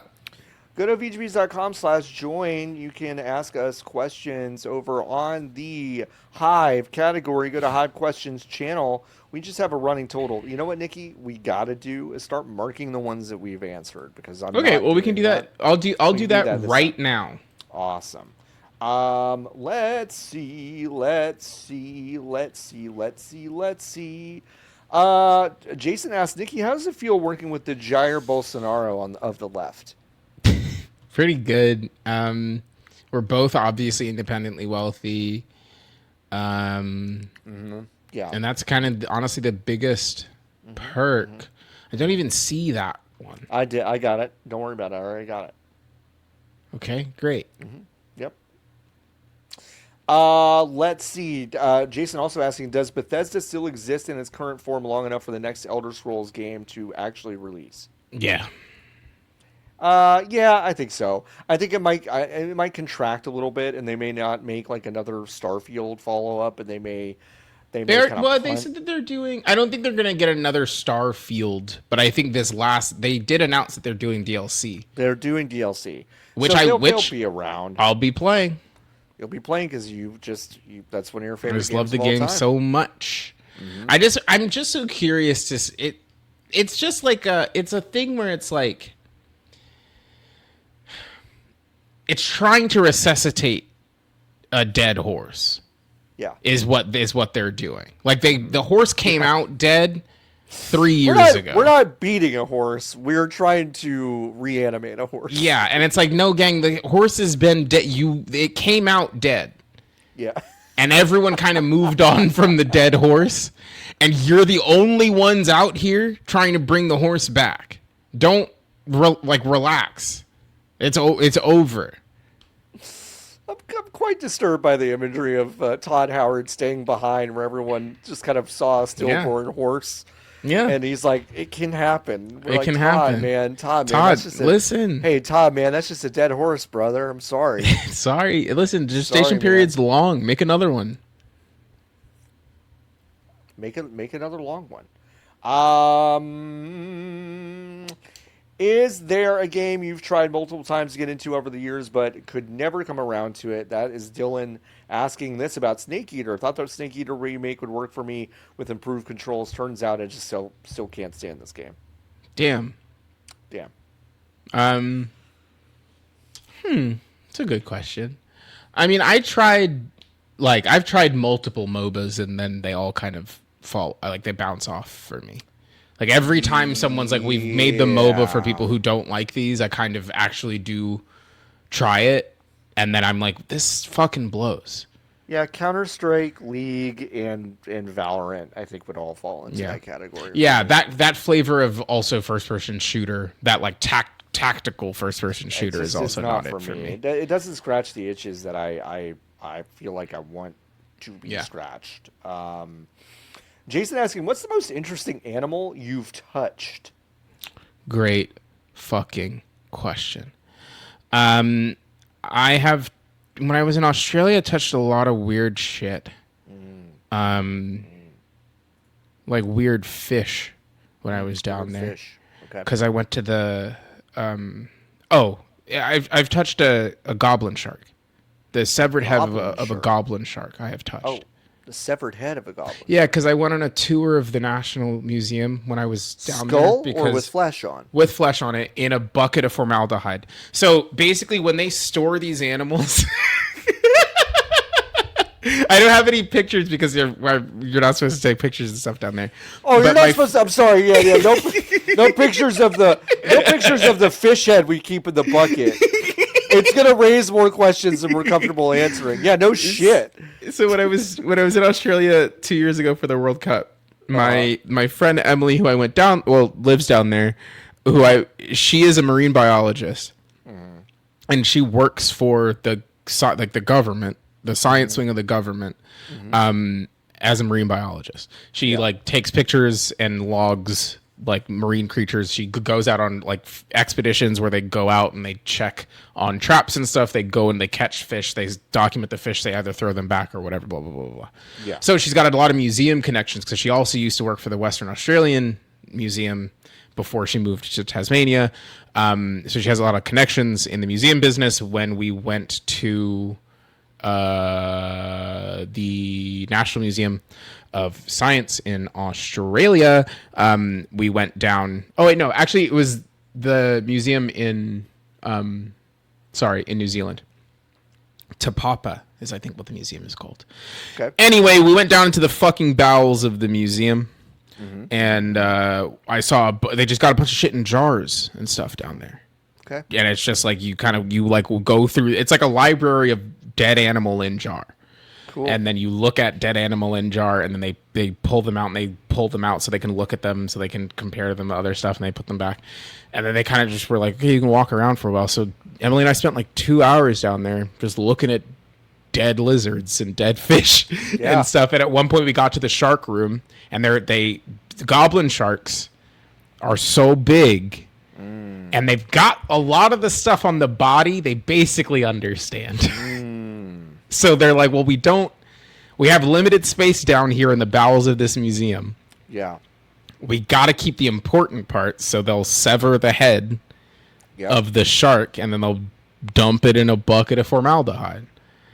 And then the person who was giving us a tour was like, do you want to touch it? And I was like, of course I want to touch it. Felt like sandpaper. It was crazy. That's crazy. Human flesh, probably. That is crazy. Human flesh is nuts. Everybody's is different. Most interesting animal I've ever touched. I just don't understand what you're trying to get across the point, you know? No, I think most interesting animal I've ever touched was maybe just a Sphinx cat. That's crazy. Those are crazy. I knew, it's just your skin, huh? I knew a girl who was pet sitting a Sphinx cat in Providence. Yeah. And she literally only asked me over so I could touch the cat. And I was like, she was like, do you want to touch the cat? And I was like, yeah, absolutely. Sure. So then I came and touched the cat, and I was like, I think I'm going to go. She was like, yeah, that's fair. And then I'm disgusted by this. Bye. Yeah. It's fucked up. Those things are gross. I mean, skin bags. I've touched some manta rays and stuff, which is kind of fun. Those are cool. But yeah, I don't know. I guess I haven't touched that many wild, weird animals. You gotta start touching stuff, dude. My opportunity vector for touching weird stuff is increased because of the amount of normal stuff that I touch in my everyday. That's fair. Jason also asks, with Indiana Jones apparently being pretty good, it is, and IO probably making at least halfway decent Bond game. Yeah, probably. What old movie IP should get turned into a game? I have an easy answer for this. Actually, two easy answers. Okay, what are they? Jaws. I was also going to say Jaws. You have to build a boat and work together to not get eaten by a big fish. Cool. Yeah, I was also going to say Jaws. Yeah. I'm going to say, what about Bob? You're Richard Dreyfuss trying to kill Bill Murray in increasingly funny ways. That's good. And like a cartoon character, he just doesn't die. Yeah, that's great. Home Alone, which I guess is what the Hello Neighbor games are, but the tone of those fucking suck. So maybe one of those, like an asynchronous or an asymmetrical multiplayer game where you're the team of the Wet Bandits and one of the people and then you get to kill the kid at the end if you win. Yep. And I can't tell, the thing that's so funny about a Jaws game or a Home Alone game is that you could argue that it is actually impossible in the Home Alone game especially to ever win. Like, it would be really funny if it was just impossible for the Wet Bandits to ever win. Every single time you lost. Yep. Kevin always win. Kevin always Shark always die. Because Kevin always befriend lovable weirdo that rescues them. First, Snow Shovel Man showing up out of nowhere to bring the Wet Bandits. Yeah. And then, Murderer. And then Pigeon Lady to essentially assault the Wet Bandits. Yes. The Sticky Bandits in this case with pigeons. Pigeons. Just pecking Woman. their eyes. Yeah. Bird Woman. So Kevin's always going to befriend some sort of local tramp to essentially like kill the guys. Mm-hmm. It's just like the Grim Reaper in Vampire Survivors. It's just like the Yeti in Ski Free, you know? Yeah. It's like, God, it would be so sick because then while they're building the house, Kevin gets to go to a mall. Right. Okay, listen, John, we're writing the video game right now. I know. It's Kevin goes to Times Square and there's a bunch of guys that you can talk to that have stats over their heads that change every single round. They're all like Pigeon Lady or Snowman or whatever. And they always show up in the last 2 minutes of the encounter. Every time they show up. But the Wet Bandits don't know which guy you've selected. So and then basically you can't use them back to back. When you use one, you're done. You're done. Yeah, you're done. Yeah, I love that. It's like, looking at the stats, Snow Shovel guy, really not approachable. I'm deeply scared of him. Yes. But he does have a granddaughter my age that he's estranged from. No, and it's like, let me get in that way. There is persistence from round to round. So like Kevin's stats do go up depending on how many guys he traps. Like Kevin's stats go up and make it more or less likely for him to convince some of the adults to be on his team.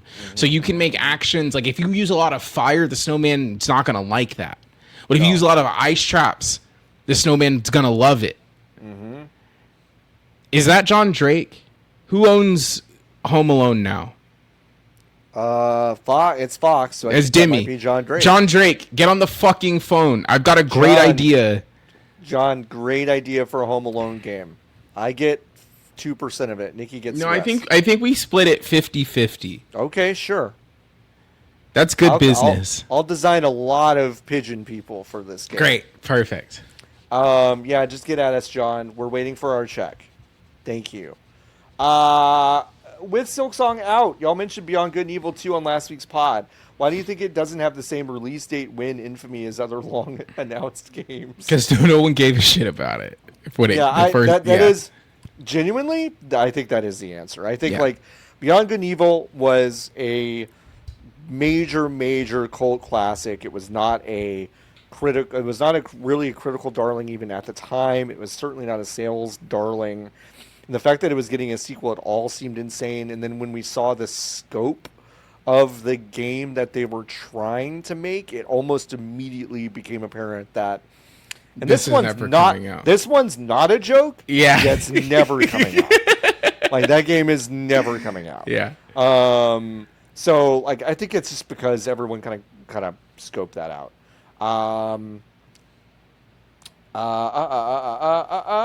That was 3 presidential administrations ago. That was a long time ago. Obama was president when they announced that game. Obama. Jason also asked, what is your current favorite song or musical artist? I love talking about music on this podcast. Let's do it. David Byrne. Ever fucking heard of him? Just put out an album today. And it's called Who is the Sky? Just fucking funny. There's a song on this album called Moisturizing Thing. And the plot of this song is that the person that David Byrne is seeing gives him a cream, okay? That says that and then they are like, it makes the wrinkles go away, and he's like, great. And then he puts it on, and then it turns out that the cream is magic, and it makes him look like he's 3 years old. And then the rest of the song is him going into social situations and being annoyed at the fact that everyone thinks he's baby, even though he's not baby. It's really, really goofy. It's really goofy. Person who's only seen Boss Baby, getting Boss Baby vibes from his David Byrne album. Also on that album, there's another great track called "What Is the Reason for It," which is just kind of it's a Talking Heads fell off the back of the truck, and it's got Hayley Williams on it. So that's been good. I've been listening a lot to Blood Orange. Who is this guy? He released an album called SX Honey last week, or a week and a half, or maybe 2 weeks ago. No one's quite sure. Which is delightful. That's kind of like ambient, like, I don't know. I think it's great. I didn't see it hard for me to describe what genre it is, because it kind of flows. And a bunch of them, Apple Music calls it alternative, which is what they call anything that they don't know what to call. Anything they don't know what to do. Yep. So that's been good. And then there's one other album that I have been really listening to. Oh, John, you know Justin Bieber? Yes.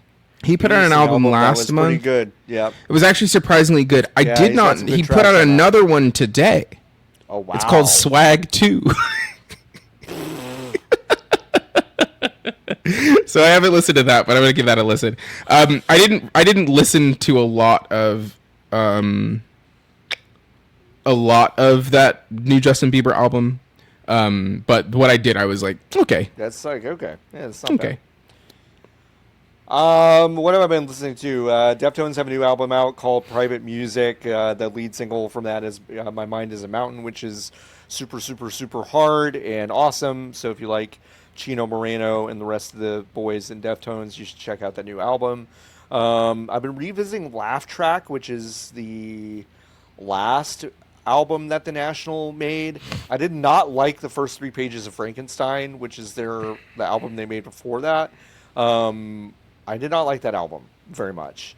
But I revisited Laugh Track, and I think that album is pretty good. So if you like The National, give that a shot after a couple of kind of disappointing releases. Tyler, the Creator, has a new album out called Don't Tap the Glass, which is kind of insane. It's a banger.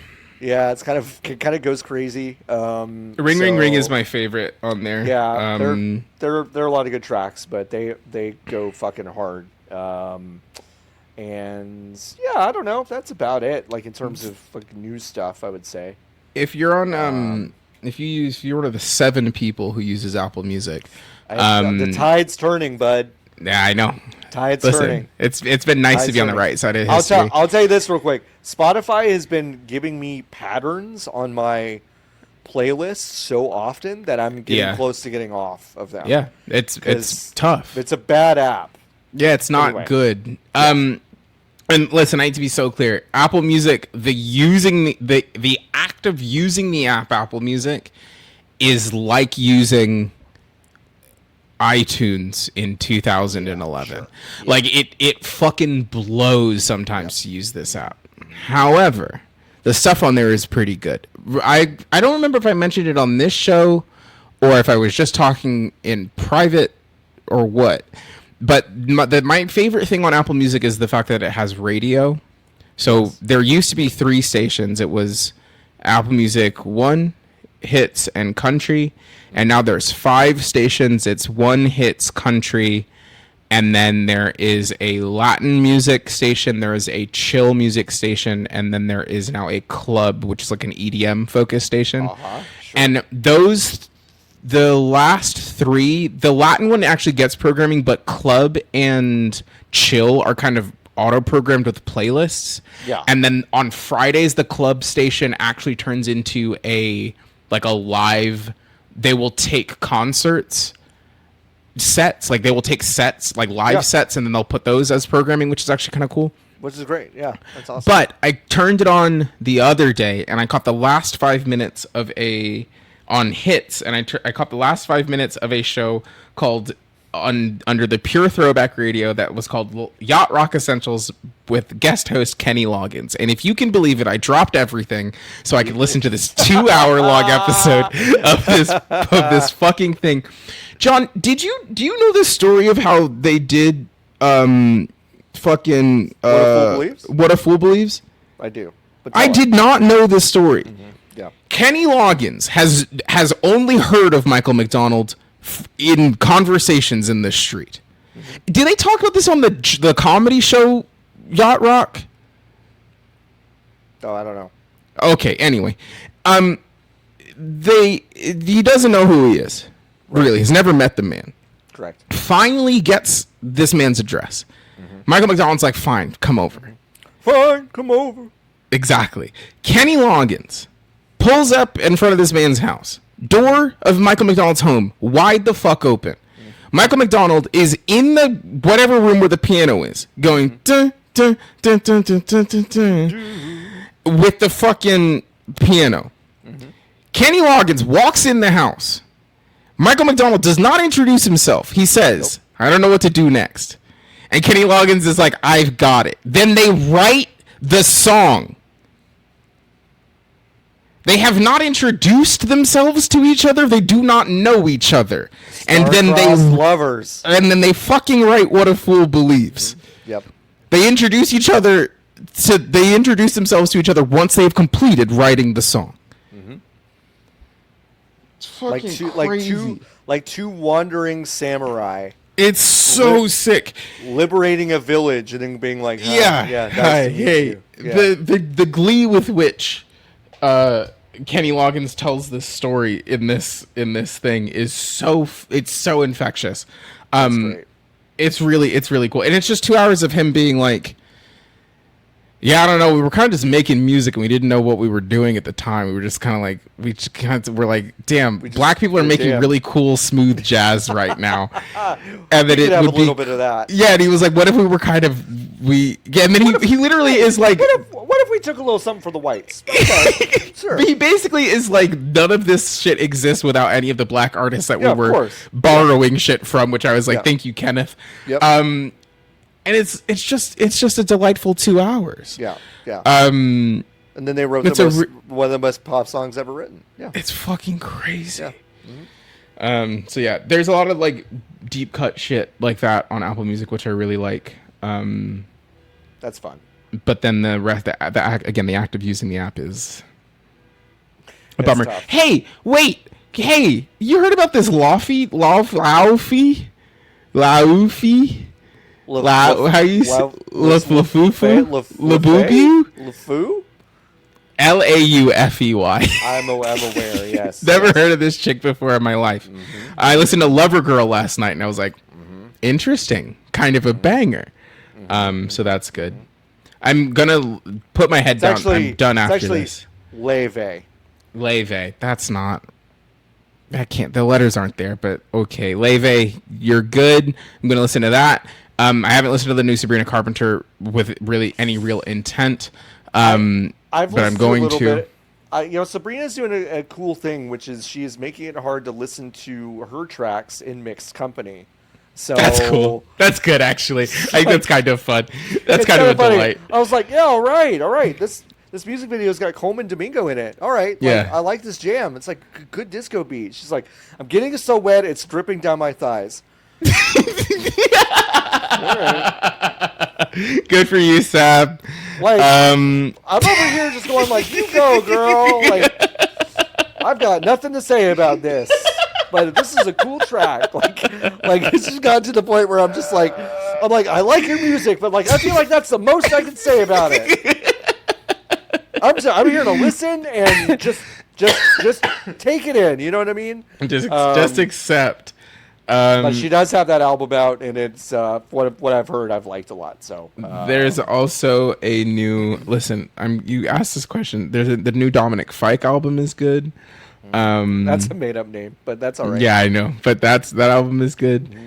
And Pink Panthers just put did a Tiny Desk. Oh, she did? Mm-hmm. Oh, I gotta go.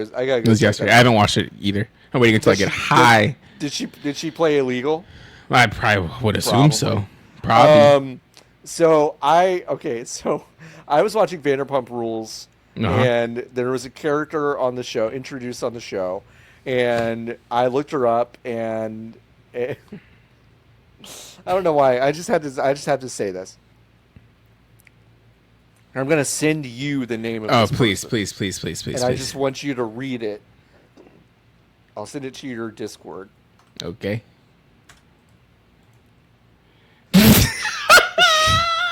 No way. Her legal name is this? This is her legal Christian name? So the girl her name is Vale, but she got a restraining order on this man who is named Hayes Stuppy. That's correct. Hayes Stuppy. Hi, I'm Hayes Stuppy. That's Hayes fucking Stuppy. Stupid. Speaking of fucking made up names. Also, one more. There's an album called Black British Music by Jim Legacy, but Legacy, there's an X in there, so it's Legxacy. Awesome. That's so cool. There's a track on there called, it's like 2008 Wayne Rooney. Hold on. Jim Legacy. It is called 06 Wayne Rooney, and that's my favorite on there. Anyway, it's great. Go listen to A Taste of Paradise by Yuji Toriyama. That is a city pop album from 1985, I believe. It just came out. You should just go listen to that. It's really good. City pop to me, it's not city pop season to me until, I think I have 2 weeks until it's city pop season. Yeah, that's fair. I'm not saying it's city pop season now. I'm just saying. Yeah. Just generally. When the time comes. Is right, you should listen to that. All right. Bone Chug Actual asks, what's a big game this year you're certain your co-host has forgotten the existence of? Ooh. That's going to see, here's the thing. I'm going to have to look at the release calendar because I don't know. The trick question is that we've both forgotten about most things that are happening. Yeah. This year, I think. 2020. I don't know what else is coming out. The Pokemon is the only game that I think I'm 25 game releases. All right, let's go. Let's save me, Game Informer, with your good video game release schedule calendar. Borderlands 4, John. I knew that was coming out, though. That's on my radar. I'm excited about that one. I can't believe I'm excited about that one, but I am. Okay, Pokemon. Dude, nothing else. Ninja Gaiden. Vampire the Masquerade Bloodlines, which I've spoken to Charles enough, who, by the way, congrats, engaged. Oh, yeah. That's Charles exciting. Hart, Game Informer Charles Hart, engaged. I've spoken to him enough about that video game, and it is real. So I do think it is going to come out. Dude, not to be crazy, I don't, there's none of this stuff is a surprise to me. None of it's big. They're making another Call of Duty. None of it's big. You forgot that Little Nightmares 3 was coming out. I did forget that, and I think I actually have that on my Fantasy Critic team. Yep. I think that's the only one that jumped out at me. Yeah. A good question, but I just don't have a great answer. Yeah. Sorry. Sawyer asks, what's your favorite secret in a game, whether you personally found it or not? My favorite secret in a game. The first time, I didn't know that the skulls were in Halo.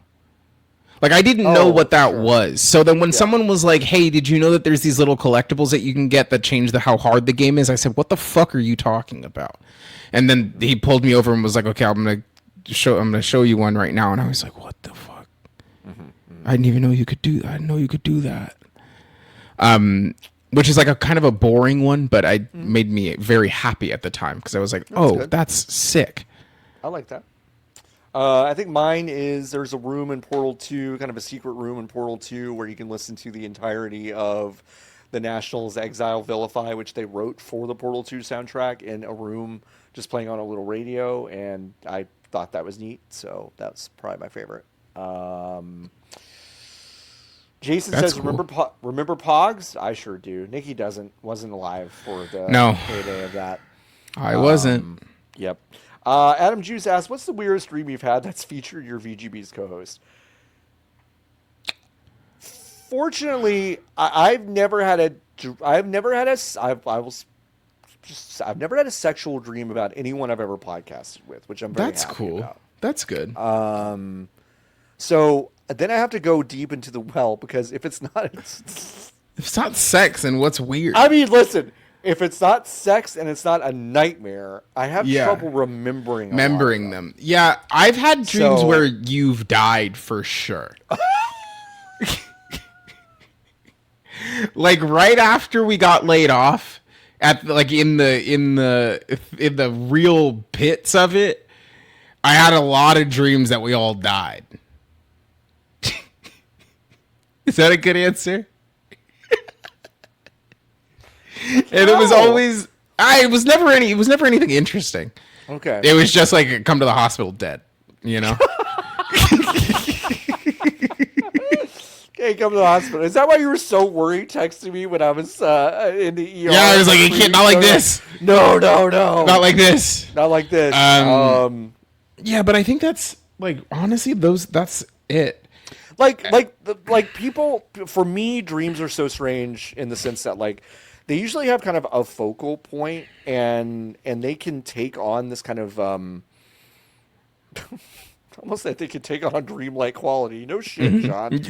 Just like this, like there's such a clear focal point, and then that focal point kind of switches direction and gets very like fractured, and that's usually kind of like at the point where I'm starting to wake up, and at that moment of fracture, that's when like people will just show up in the dream. So like Niki will just show up randomly, but like nothing is like that odd about it usually.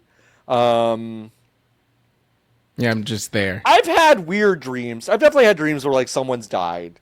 I don't usually tell them, but that's happened. But it hasn't happened like Nick. Like maybe the weirdest thing is like Niki and I are like traveling together, and then something very strange happens. I'll get those. Yeah. It's something like that. Grace asks a question that I will we will answer. Tier list: Outback Steakhouse, Olive Garden, Red Lobster, Texas Roadhouse, Carrabba's, Applebee's, Chili's, Cheesecake Factory, P.F. Chang's. Okay. I need to look at the list again. So it's just a little bit up, and it's Grace. I see it. I have it. Okay. I just need to. I've never been to Carrabba's. Okay, Carrabba's is pretty good. Is that the pasta place? It's good pasta. It is definitely better than Olive Garden. Wait, is Carrabba's the same as Maggiano's? Yes. No. Different. Is Carrabba's above Maggiano's? I would say it's about the same as Maggiano's. It's about the same. Okay, so here's my thing about Maggiano's. I liked that place until one time I went and I ordered food, and then they brought me a cold version of the food that I had just eaten. And they said, this is free because you just bought it. And I said, well, now I just know that you put it in the microwave. And that's what it was in. That's where it came from before. So Carrabba's is going to maybe have to be down at the bottom for me. Okay. Or a no contest because I haven't done it. Red Lobster also, unfortunately, pretty low. It's a poison establishment. The Cheddar Bay biscuits are good, but I can't really eat there. Also, here's the trick, though. Everyone's like, oh, the Cheddar Bay biscuits. Here's the thing. You can make your own. Better at your house. Way better. And I don't even mean with the not mix. Hard. No. I just mean just with straight up from scratch. It is so easy to make them and be delicious. There's a woke grocery store there's a lot of woke grocery stores by me, but there's one that is pretty close to me that sells I'm this weekend, John, you have to remind me to go take a picture of it. Okay. They sell drop biscuits. Ooh. But pre-made drop biscuits. Yeah. At the store in the fridge. The thing about a drop biscuit is that it is criminally easy to make. Criminally easy. They cost $15 for 6. For 6? $15? For 6. That's crazy. On the box it says biscuitisserie. So a drop biscuit, for those who don't know, is basically just like you mix the dough together and then you're just balling them up and putting them on the fucking tray. Yeah. You're not doing the big folds and getting the layers. You're just making fucking biscuit that's not layered. Yeah. Yeah. Which, like, at the end of the day, if you're gonna hand me one and just it's done, yes, I prefer a layered. But if you're at home, who gives a fucking Who shit? gives a shit? Who gives a shit? It's good. Yeah. I feel like you kind of walked over the fact that I said that on the box it says biscuitisserie on it. Which isn't anything. That's nothing. Which is nothing. It's nothing. Chili's is up there. Cheesecake Factory is maybe B tier. Outback Steakhouse C tier. Olive Garden D. P.F. Chang's is going to be a C for me. I've never been a Texas Roadhouse. Chili's is Applebee's when you're drunk is A or S. So, Grace, I abstain from answering. Oh my god, I fucking knew it. As soon as it came across the fucking thing, I was like, John's not going to answer this one. I don't think this is something I feel You know what? Okay. Outback, Olive Garden, Texas Roadhouse, Applebee's, Chili's, and P.F. Chang's, all S. No, see, you can't. That's And the rest of them, trash from a toilet. I'm just kidding. Boo. Okay, all right. You know what? I'll be brave. Please be brave. I'll be brave. Olive Garden, Red Lobster, low. Okay. P.F. Chang's, Cheesecake Factory, just above it. Applebee's, Carrabba's, just above that. Oh, wait. I skipped something. Cheesecake. What about Outback? No, I didn't. No, you didn't. No, you're good. Red Lobster, Cheesecake Factory, just above that. Applebee's, Carrabba's, Texas Roadhouse, Outback, above that, and then I guess Applebee's, Chili's above those.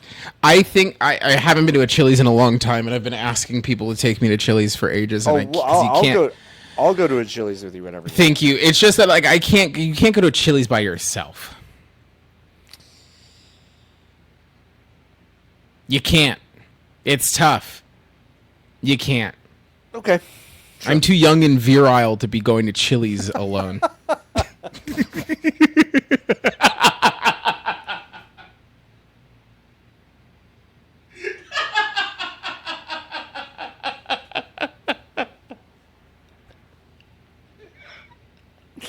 You walk into a Chili's, you're like, vibes are off. There are way too many not virile people in here. I don't think this is the right. I don't think this is the right place to get. This can't be right. Not the right place to get a triple dipper tonight, honey. Sorry, no, we gotta go. We have to leave. We have to leave the car somewhere. Maybe we can go to Manhattan Beach. We have to. Yeah, maybe so. Jesus Christ. Crazy thing to say. Just let me say whatever to this microphone. Mm-hmm. Egg Emoji asks, it has recently come to my attention that if I were a musical instrument, I'd be an oboe. What are you? Is that mean? Yeah, like who told you that? Who said that? Like to I you? feel like as an oboe player, I feel like someone was mean to you. Yeah, I'm sorry. Unless you think that's cool, in which case that's great. I don't know. Trying to think. A lot of ways to be annoying, perhaps. Mm-hmm. When a person gets it, it's good. Mm-hmm. Maybe like a saxophone? I was going to say saxophone. Yeah. Yeah. That feels right. I'm one of those big-ass saxophones. Yeah, like a horse sax is what they call them. A horse sax. Blackjack Attack says, it's football time once again. Are there any traditions that you do when the season starts?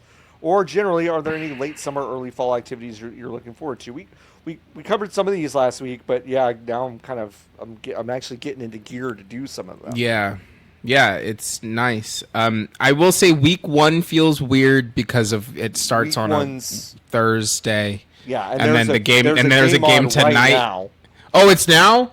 Oh, because they're in fucking Brazil. Fucking Brazil. So week 1 is weird. It starts in 45 minutes. Oh, okay. It starts at 5. So week 1 is weird.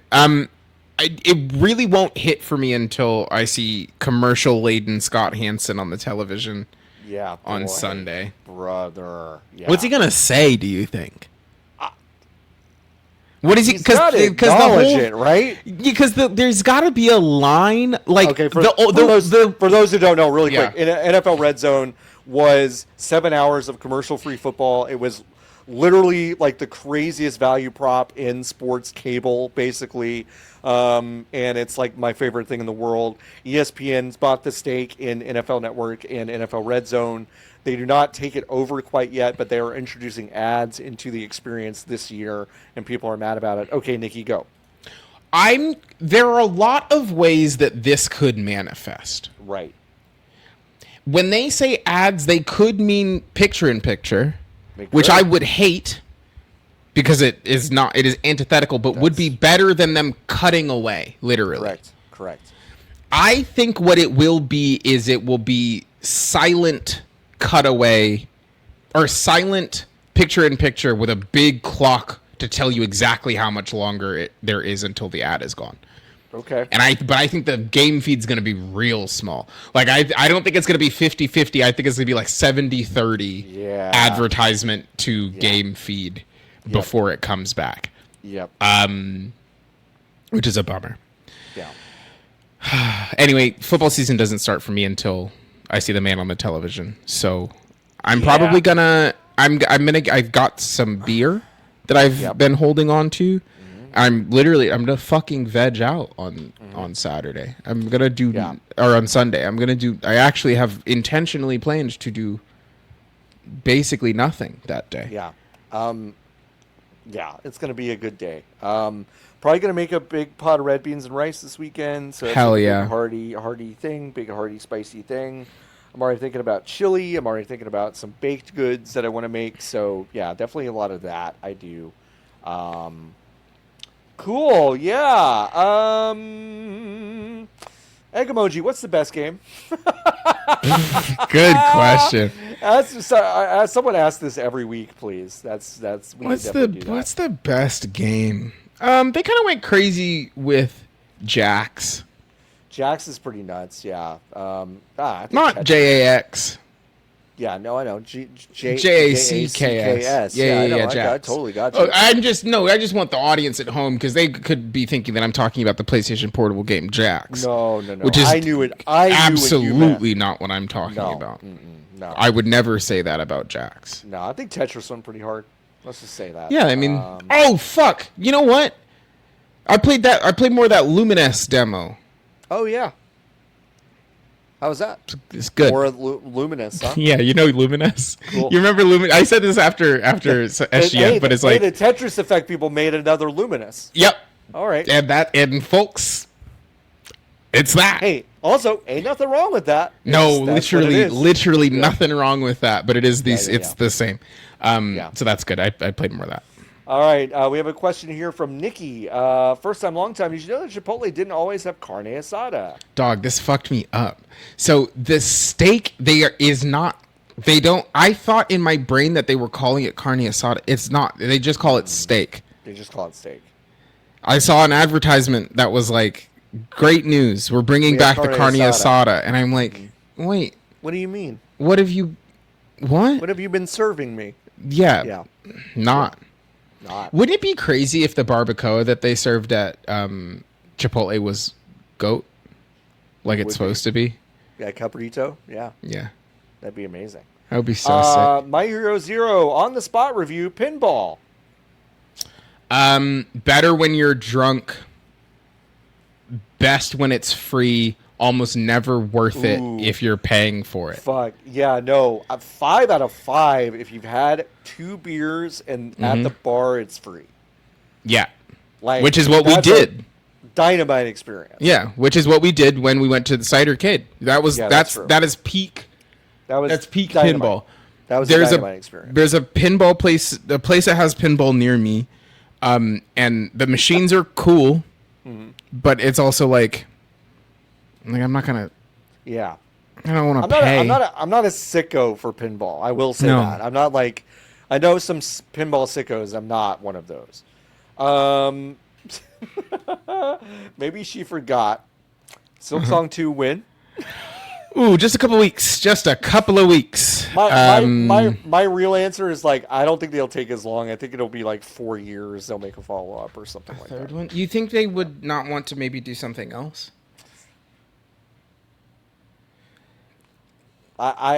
You know what? I'm gonna just actually plead the fifth on what I would actually want to say. I'm like, I don't think they have it in them to do anything else. I don't think they have it in them. Listen, sometimes here's what I will say. Sometimes the wrong people get rich. Yeah. You know, sometimes teams get success that maybe it would be better served if other teams got maybe that success. Yeah, totally. Because I don't know if we need more of these. Yeah, I don't either. Symbiosis asks, which NBA team is set up for success in the upcoming season? Great question. The Oklahoma City Thunder, who are about to get, like, Sam Presti is in the pocket. I know. He's in Pablo Torre's ear. He's the reason. If you have the big news in the NBA this week, play the music, Jordan. The big news in the NBA this week is that Pablo Torre, who is a guy with a podcast, I need to be so clear, is not. Yeah, unfortunately, I will say that's pretty much just who that guy is. He's a guy with a podcast that used to work for ESPN, yep. And now he's a guy with a podcast.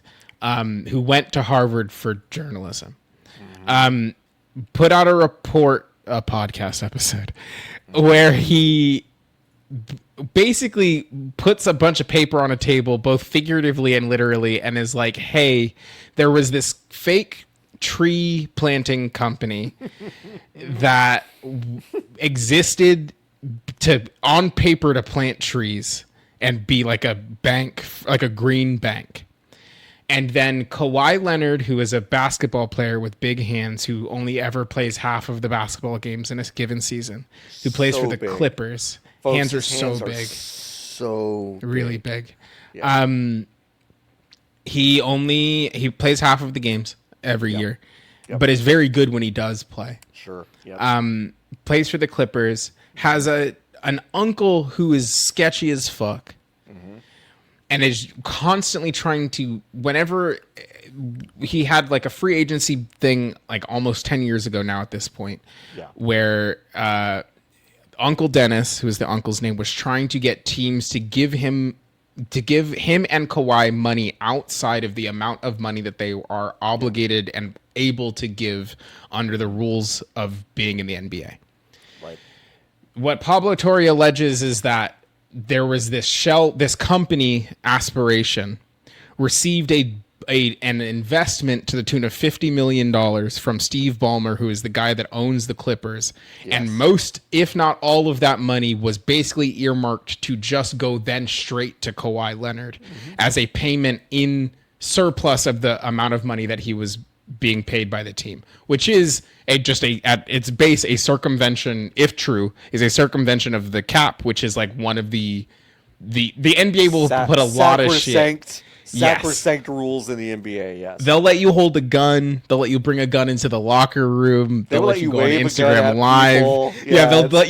They'll kind of do whatever. Yeah. And they'll say, it's chill. That is one of the ones where they are like, that you can't do because it undermines the ability for the rest. The reason it's a collectively bargained agreement is that everyone has come together to be like, this is how much we can pay. And it seems like this is correct, but it is going to require not a man with a podcast to maybe bring it across the goal line. And if they get fucked on this, I think the picks transfer to the Thunder, which means that the Thunder are going to be unbelievably good for the next, and I'm not kidding, probably 15 years. Like, unless something really weird happens. Like, Yeah. unless in 5 years, Adam Silver's like, we got to blow up the whole fucking league. We're starting over. Starting over. That We're whole, doing a that fantasy thing, draft. You know, that thing you could do at the beginning of an NBA 2K My League thing where you just, like, put all the players in a pile and we're doing that. We're doing that. We gotta. Yeah, where we gotta. So Listen, we'll give the Thunder the first pick, but we gotta blow the rest of it. We gotta blow them up. Yeah, the Thunder look pretty good. I don't think anybody is close. The Thunder look good. I agree. I don't think anyone's close. I think maybe the Knicks come out of the East, but I don't think that's going to be a good finals. The most interesting thing is that a lot of teams that were really good, I think for the first time, a lot of teams that were like extremely good last season, especially in the East, may not even make the playoffs. Yeah. Like Boston will probably Boston's sneak into the playing. playoffs. But they are not going to be dominant at all because they've just lost so much. Indiana obviously playing without Halliburton, so like that's kind of a wash. They should fucking tank. Like they should fucking tank. Like they got rid of Miles Turner. They should fucking tank. My craziest prediction, which I can't say is not born out of some bias, but like I think the Mavs make it to the Western Conference Finals and get absolutely fucking bodied by Oklahoma. You think I don't think they can beat Houston. I don't think they'll have to. I think like the Nuggets will beat Houston or something like that. Yeah, you think they'll just get fucked by seeding? Yeah, I think they'll get fucked by seeding. I don't think it's like I agree. But then you think the Mavs can beat the Nuggets? The Nuggets? Yes, I do. I don't think the Nuggets have enough. I don't think they match up well against a team that has multiple superstars. But Kyrie's not coming back until May. Yeah, I know, but he'll be in the playoffs. But you think he'll ramp up that quick off of an ACL? Yeah. That dude's tough. That dude's pretty tough. Yeah. I think that's my boldest prediction. I don't want to put anything in stone because John and I will the week before the season. But I think I think the Thunder take it all. I think they repeat. Yeah, I don't think there's any doubt there. I do think it is against the Knicks. But I think it's a 5-game. I think it's I was gonna say it's a gentleman's sweep. Like I think it's a 5-game. I think they let them win one at MSG. They win one in the Garden. You know, we get the best side talk NYC we've ever seen. Absolutely. Fuck Oklahoma! Flat, why don't come to the skyscraper city? You want to build the tallest building in the States? Suck my fucking meat bag! It's going to be really good. That's good. That's good. You're rehearsing now for when you go out to the Garden. Yeah. But yeah, I think it's like, I do think it's, man, yeah.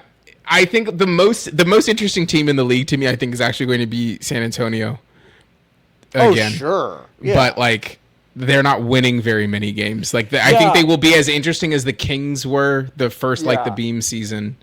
The thing I worry about San Antonio is like how many years is it going to be before Wemby or Wemby's agents kind of like, yeah, we are kind of the most interesting team every year, but like, do we win?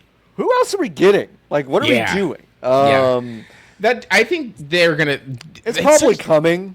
It's coming. I think they are actual. I think the calculus changes now, obviously, but like you have to kind of wait out Oklahoma City at this point if you're them. Yeah, but then punch themselves out, kind of. Yeah, but then now it's like, okay, well, like if those Clippers picks do go, that's tough. That's tough. That's tough. Do you think the league calls a vote kind of like the tush push in the NFL? Like they're like, no, this is not fair. We can't. No, we can't. They did it too good. They did it too good.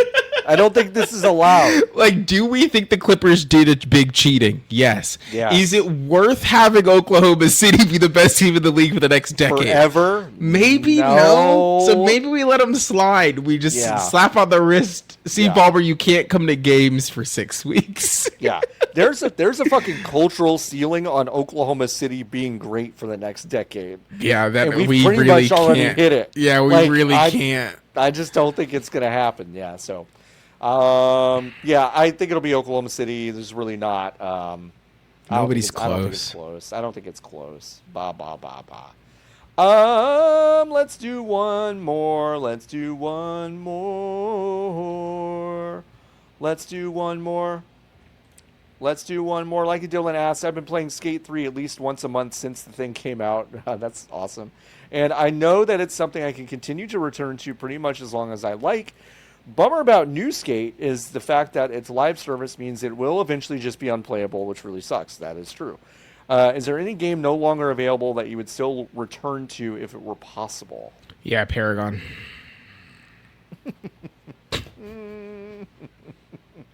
Okay. So yeah, Paragon. That's Paragon. It. Cool. No, I think I don't know if there's a game that like the games that I'm thinking of in my brain are actually still playable, but the vibe's not the same. I want to be able to play. I think that counts. I want to be able to play Modern Warfare 2 in the 2 months after it came out again. Oh, totally. You know?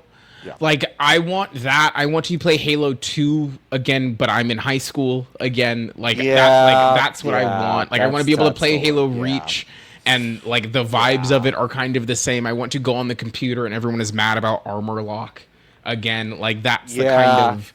And it isn't even... Most of the time, I know this is maybe a crazy thing to say, but most of the time, if a live service game dies, it's because it wasn't good. Yeah. So... Like, yeah, is it a bummer? Like, yeah, for sure. Like, all of these people did work a really long time. Like, Concord, obviously, right? Like, a lot of people worked really, really hard on that video game. Are people gonna miss Concord? No. Right? Like, Skate 4 is going to probably be a good skate game.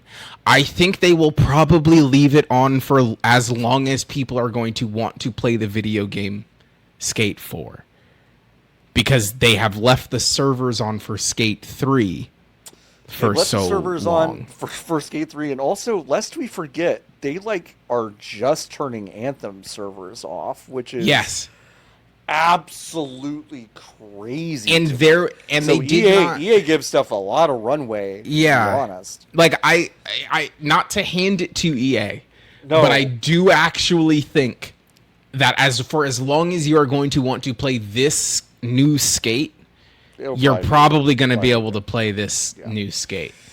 I'm definitely not answering the same question, but it's kind of the same as you. It's like, I'd love to play Halo 2 in my college dorm room. I'd love to play Time Splitters 2 with my high school friends. Well, the first Tenacious D album is playing in the background. A lot of what I wish would come back is just like experiences I've lost. But some of it is connected to those games. And it's like, I guess I could play Time Splitters 2, but not the same way that I did before. And I think there is stuff like, I remember playing Battleborn, but I don't remember anything about it. Well, that's it would be... The good news is that when you come back and visit, I actually can't believe we didn't do this when you came. I know, crazy. I'll just take you to the Frisco Video Game Hall of Fame or whatever, and the museum, and you can just see all the cool Battleborn stuff that was awesome. In the Gearbox office here. That's awesome. He did an interview. Randall did an interview today. Hold on. Actually, can I pull up pick and answer another question, and I'll read you the quote. I will do that. Which obscure or niche game are you complete sicko for? Asked Soundshift. Mine is Slay the Spire. You have a very cute dog. Soundshift. I didn't know that. Also, my friend, that game's not obscure. I wasn't. I will say it. I just don't want you to be mean to yourself and think that you're playing a game that nobody else is playing. It's not an obscure game. I would agree with that. Like, mine's like fucking Kickle Cubicle, dude, on the fucking NES. So mine is no Fuser. One's playing that shit. Yeah. Listen, when I feel bad about myself, I go on, I stream Fuser, and I say I do have an impact, because the game goes from 3 people watching it to 33 people watching it, and that's me. That's an influencer, baby. That's my 10x, baby. Mm-hmm. Yep. Okay, here's a Here's a quote from Randall Pitchford from an article written by Rhiannon over at thegamer.com. I'm sure it's the first time she's heard that. Rihanna. Just want to get another clean one. While all of the Borderlands games are readily available, this is Rhiannon. While all the Borderlands games are readily available to play on the majority of available platforms right now, Battleborn, Gearbox's take on the hero shooter genre, is not. While Pitchford couldn't make any specific commitments to the preservation of games, it is clearly something that troubles him on a much more existential level than I was expecting.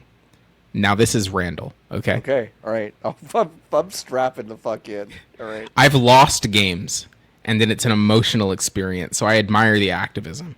It's a weird, challenging problem, though, because I think that at the same time...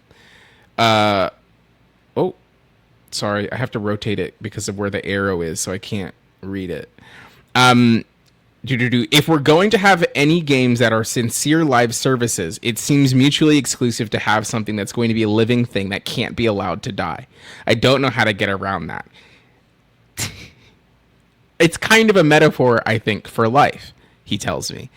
I hate the fact that someday the people that I care about aren't going to be here. And someday I'm not going to be here. I freaking hate that. And I wish that I could be here forever because I don't want to miss anything. And I hate the idea of someone missing me. And it's just something that I have to accept and deal with. But I love our fight against that. And that's why today we no longer, and I think that's why today we live longer than we did 100 years ago. And I think that if we keep up that fight, maybe tomorrow we can live even longer. And our games could live even longer. Whoa! Wait! Whoa! What do you mean? That took such a fucking... I was going to make a joke about sucks about Battleborn. I'm thinking about conquering death. That was funny in and of itself.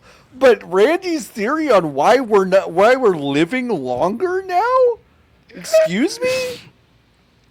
And so I really appreciate the activism, and I think it comes from the same heart that I have, which is a heart that loves experiences that are worthy and just wants to make sure that they're there forever. He's talking about Battleborn.